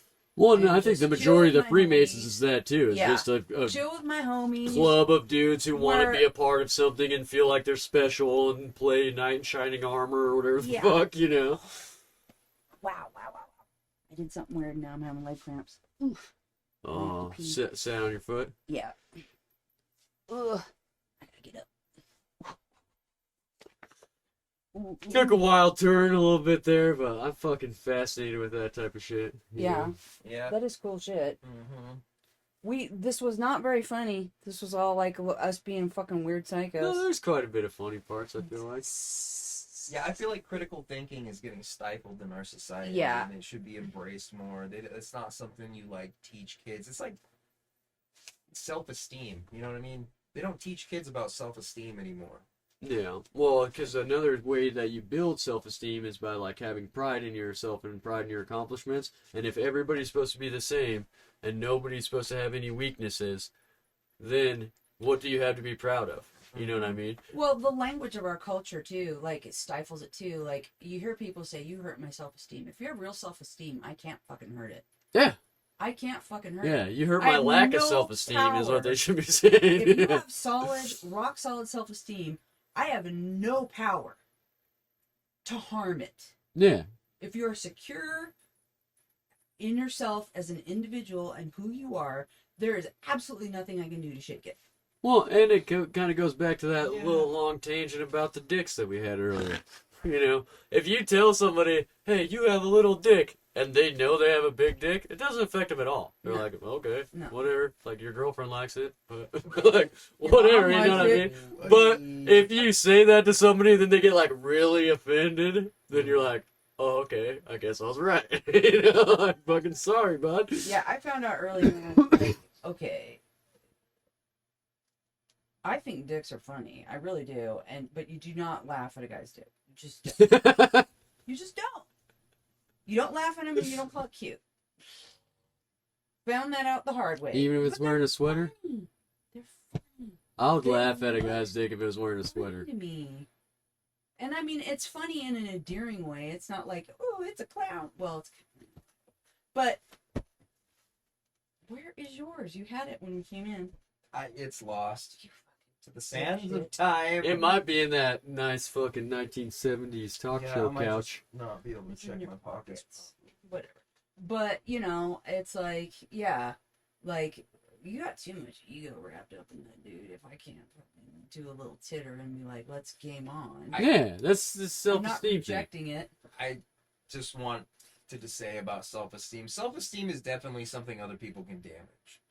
It's not just it comes Well, from if you let them in, yeah. If It it's something can, really yeah, close, for It's- sure. It's just a term that explains the dynamic of, like, you know, your inner, like, strength against the emotional pushback of what you experience in life. And it's like the more you build that and the more you have of that, the more you can take. And it's like That's true. it's like a matter of how much self-esteem can you build and have and hang on to, as opposed to how much gets Well, and you taken got to from temper it. You got to Mm. temper it with some humility too, because you can take self-esteem too far and be like, "I am the shit everywhere I go." Oh yeah. Right, which at that point, yeah, it's a debate of I like, need is to it be ego, the is it center of the self-esteem? universe, and I need to be all Yeah, over the like a comments. superiority complex and like. Mhm.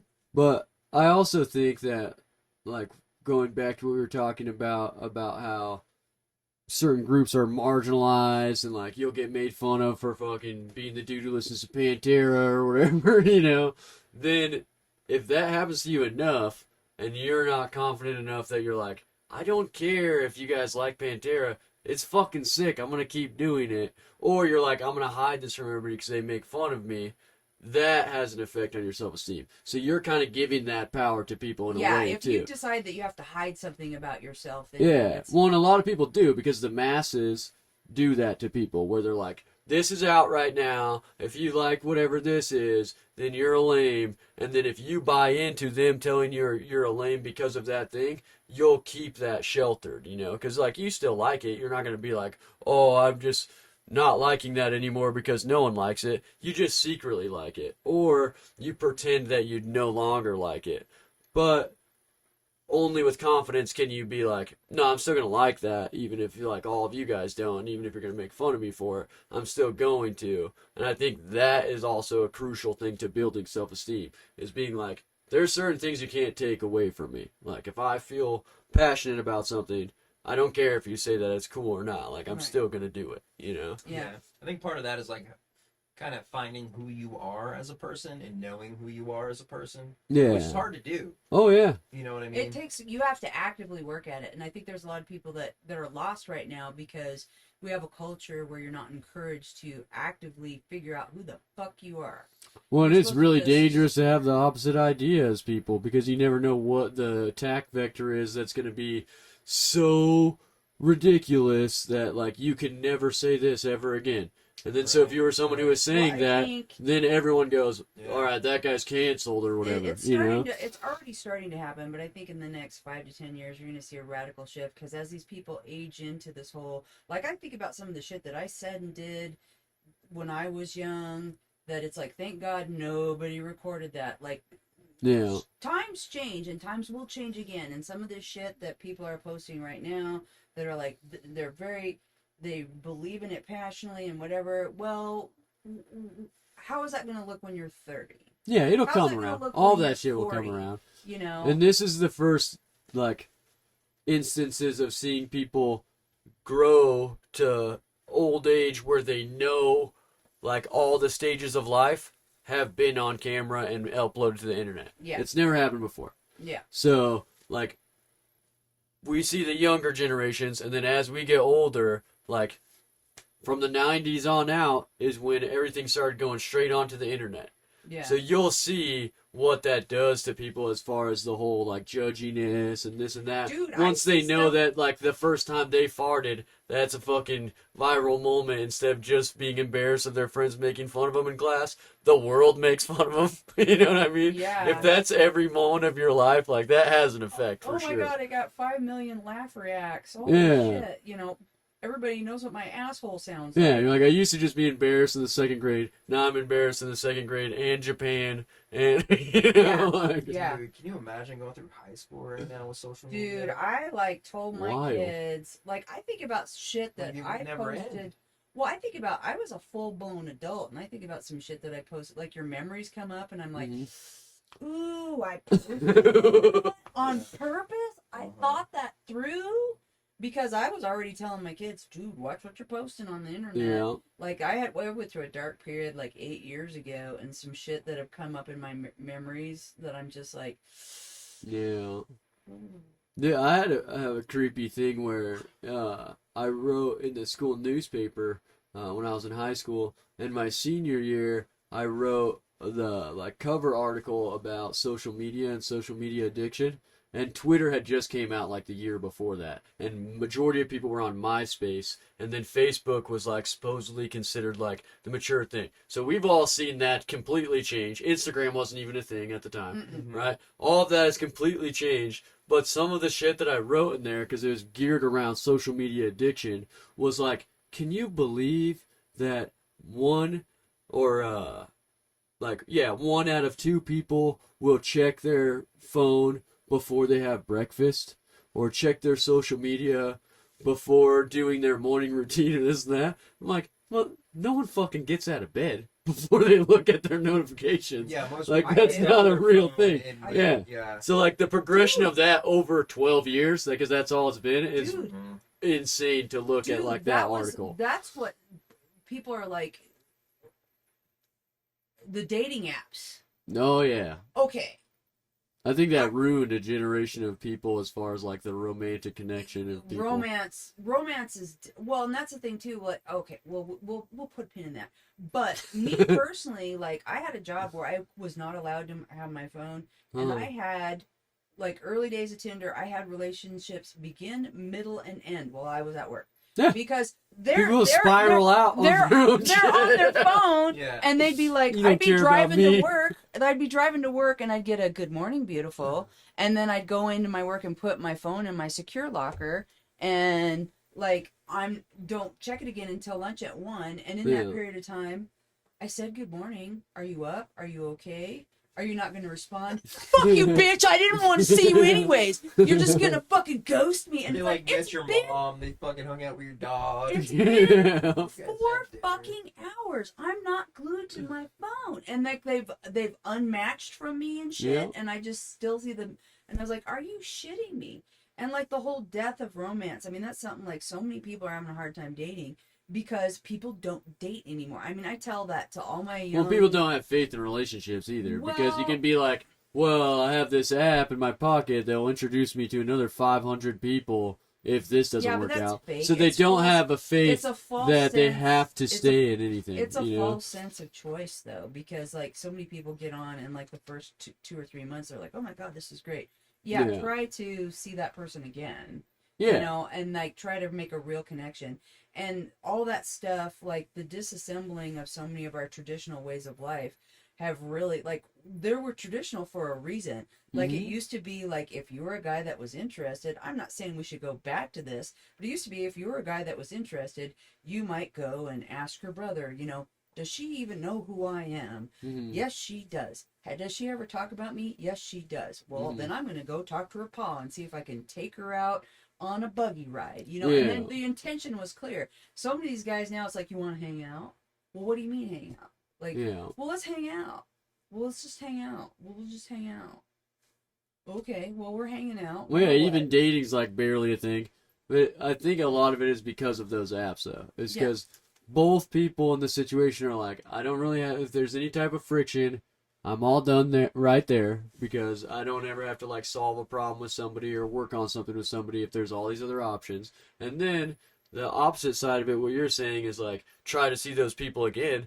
That's because those people are having that same thing in their head where they're like, I only have to see this person once because there's 500 more people in this fucking app that I could do this with, and then only down the road in that person's life, when they're lonely and have done that to all the girls in their area, are they like, fuck, man, either I gotta start like being real with people or I'm gonna Yeah, move. it's all fake. And then they very just move, super- you know, because they don't know how to superficial. cope with like human it's all connection really and shit, you know. superficial connections, and it's like, you know, and that's the thing too. It's all photo based, and I hear that from men and women alike, that it's like, that was the one thing too. I mean, I got a lot of traction because you saw it. I had the most genuine Tinder profile ever created. I Mm. didn't choose a worst picture. I didn't choose a best picture. I chose to solidly, like, this is what I fucking look like. Mhm. And I put in things that was really about me, and it's like, and then I picked Rage Against the Machine as my music, and Yeah. it was like, I was obviously not a bot, and I just got fucking swarmed. Yeah. I just got swarmed. Because everybody's so fake Just that because people strive I for was something genuine. So they were like, and I had like, I got back on briefly over the summer, and it was just a fucking nightmare. Because like, that's the other thing too. Like, when you're a woman of a certain age, and like dudes want to get their MILF ticket punched, and for whatever reason, they think I am the one that will do it, and it's like I'm not that lady. Yeah. Not do you that do lady. the dating apps, Danny? I mean, I like tried for maybe half a season. I'm fascinated You know? by it because I've never done them. So Yeah, They're a nothing just ever nightmare. went anywhere. Like I would match with a few girls, and then I'd try to have a conversation. Like the conversation would go back and forth, and then it'd be like my thing was like I would invite them to the open mic. yeah, Like, come to the open mic. You can bring your friends. Watch me tell some jokes. yeah. and Then it then- doesn't have to be like some high pressure date thing. Yeah, It's exactly. more of like and a then hanging that's out when scenario. The conversation would just end. See, I was always the Yeah. complete opposite. It's like I want to spend time, like we can meet like for coffee or whatever, but I want it to be just you and just me. I want to look just you in the eyeball, and we're just you and I talking. I don't want anybody interjecting. I don't want any fog of anything else. I don't want you being fake for your friends. I want to know you. And when you put it like that, that's pretty. Oh, you mean we're going to meet up and fuck? No, I'm going to talk to you. Yeah, And you're going to be a person, or you're not. yeah. And you would be amazed at like how many. They're like, no. Well, and no. that was the idea of like taking someone on a a puppy fucking ride. date. It's like me and you are gonna get to know if we work out together before we start doing this. Hang out with your group of friends. You hang out with my group of friends. We stay at my house or your house or Well, whatever and there's a I'm lot gonna of know this person first. You well, know? and there's a lot of do you want to fuck? Do you want to fuck? And that's women. I mean, I know some fucking savage women. I was sitting with a girlfriend one night. She was a loose cannon. We're sitting in her house drinking wine, and she's like, I'm gonna get fucked tonight. And I was like, you are? And she's like, yeah. And she's on the app, and she's just straight up, this is my address. If you want to sling some dick, show up. Yeah, that shit's fucking wild to me because I mean, obviously I'm not a woman, but I feel like that would be dangerous to do. Seems You know what I dangerous. mean? Like, it fucking Dude. seems dangerous. Let's Dude. invite strangers to come over. Dude, 50 guys that had like previously been like, yeah, I want. A lot of them just want to dirty talk and jack off. Yeah, That's all they want to do. Yeah. And I've had a few of them. Like it took me a while before I realized, oh, he's never gonna meet up. Actually He just meet wants up some with me. dirty talk and Yeah. just jack off and go to well, sleep. that might be like a next level of like no confidence type person where they're like, I made this profile that's completely fake. It will get girls to talk to me, but only because of this fake profile. Never could I meet with them in Yeah, person, or there's they'd know I'm definitely- not this guy, and there's they wouldn't tell me definitely- the shit they're telling me that I'm jacking off to or whatever. There's definitely a lot of that. There's Or who's to definitely say a it's lot of even a guy? You know Or what I they're mean? just It could be a lonely. fucking like 8-year-old kid. that. They could be. There's a lot of them too that are just flat out, and that's the ones that made me sad. It's like they're just stone cold lonely, and in real life they don't know how to talk to people just by the way they're messaging. And they're like, "Hey, what are you doing? I'm just watching a movie. What movie? Oh, you like it?" And it's What like, the "Can we fuck? do you want to come over and sit on my couch? We can watch a movie." No, oh no, I'm busy. Well, you're obviously not that busy. 'Cause Yeah, you got a you're on fucking the message phone. every 15 seconds. You know, it's like ping, ping, ping, ping. It's like, so you're afraid of. There's a lot of people that are afraid of genuine connection Yeah. because it carries a lot of responsibility. I mean, that's the reality of real love. Is that that's why I don't like the term codependent. I like the term toxic codependency. Yeah. Because the reality is if you're in a relationship with someone, you're depending on each other. Yeah, you There's have to. Yeah. minimum level of codependence there. That's why I don't like that term. Yeah. Toxic codependence is a different thing. Yeah. You know, and you have to like fucking be vulnerable and lay that shit out and be like, I trust you with everything. Yeah. And that is a really fucking hard thing to do. Oh, and it's definitely. like, and I love you no matter what I do and no matter what you do. Well, That's especially a if you've been big conditioned fucking like throughout your pressure. life to be like, all right, I can tell her everything except I listen to Pantera. Then she'll think I'm lame. You know? So then you keep these little things back from her, and then one day you're in the fucking garage just rocking out to Pantera, and she goes out and she's like, "What are you listening to this shit for? What are you, lame? You Yeah. probably like Taylor Swift too, huh?" And you're like, "Fuck me, right?" I thought you were the one person that would be cool with me liking Taylor Swift. And they're like, "No, it's okay. I can make fun of you and still love you." You're like, "Oh, weird. What a weird I feel concept." like this actually happened to you.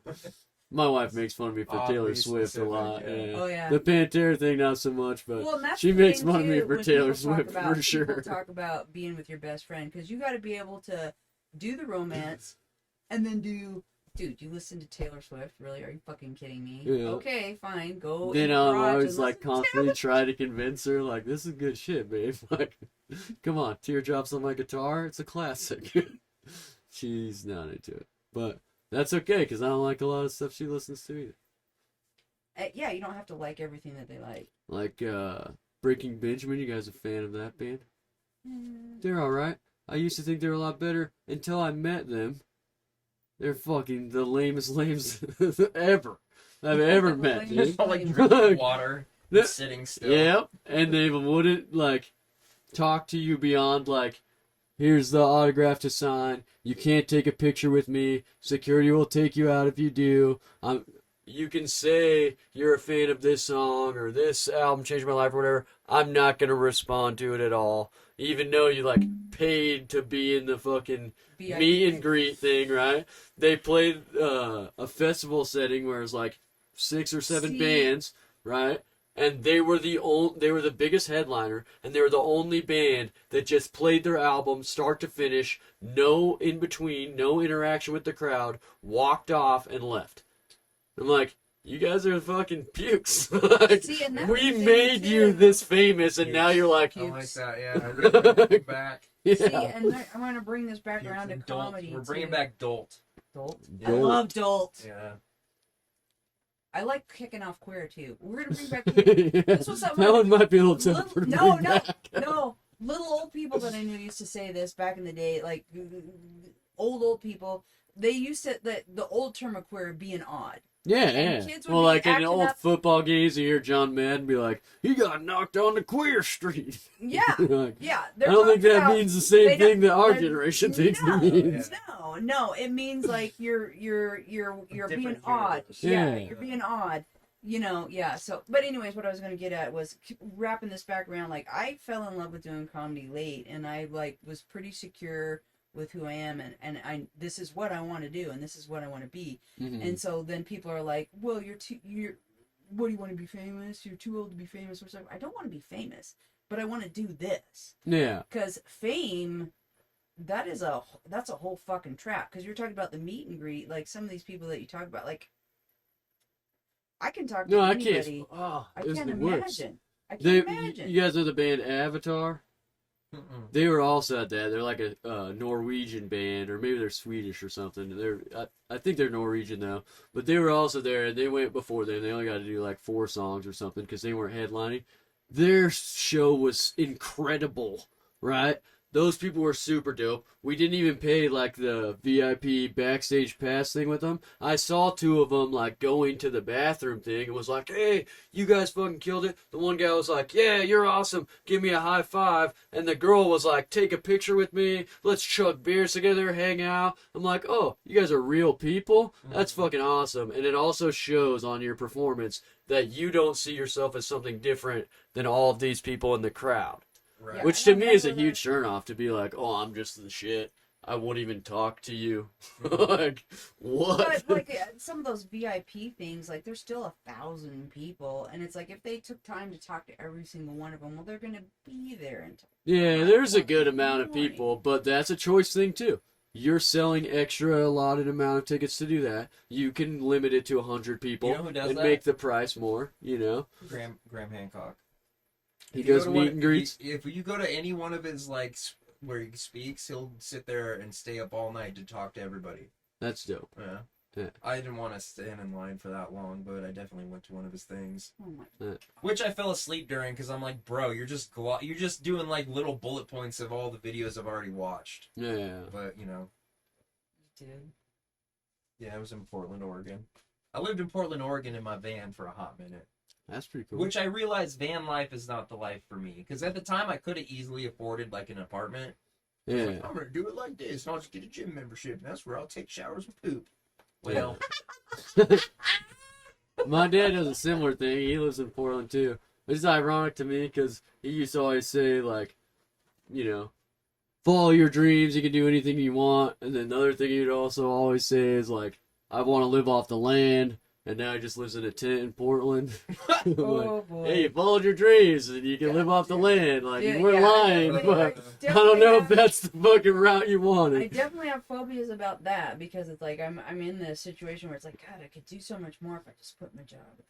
If I quit my job, I mean, I did for a hot minute and I did okay, but it's like, like That's rough though, because like comedy and the fucking career colliding, and you can never be like, hey, I need fucking 3 days off this week and then 2 days off next week, and especially Yeah. trying to do like out of town shows and stuff. yeah. Which once we are done with this, I want to talk to you guys about something with the out of town shows. I think Okay. you'll like. Yeah. Okay. We can Well, it's wrap this getting- up. Yeah. I it's always getting really- yeah, it's probably super late.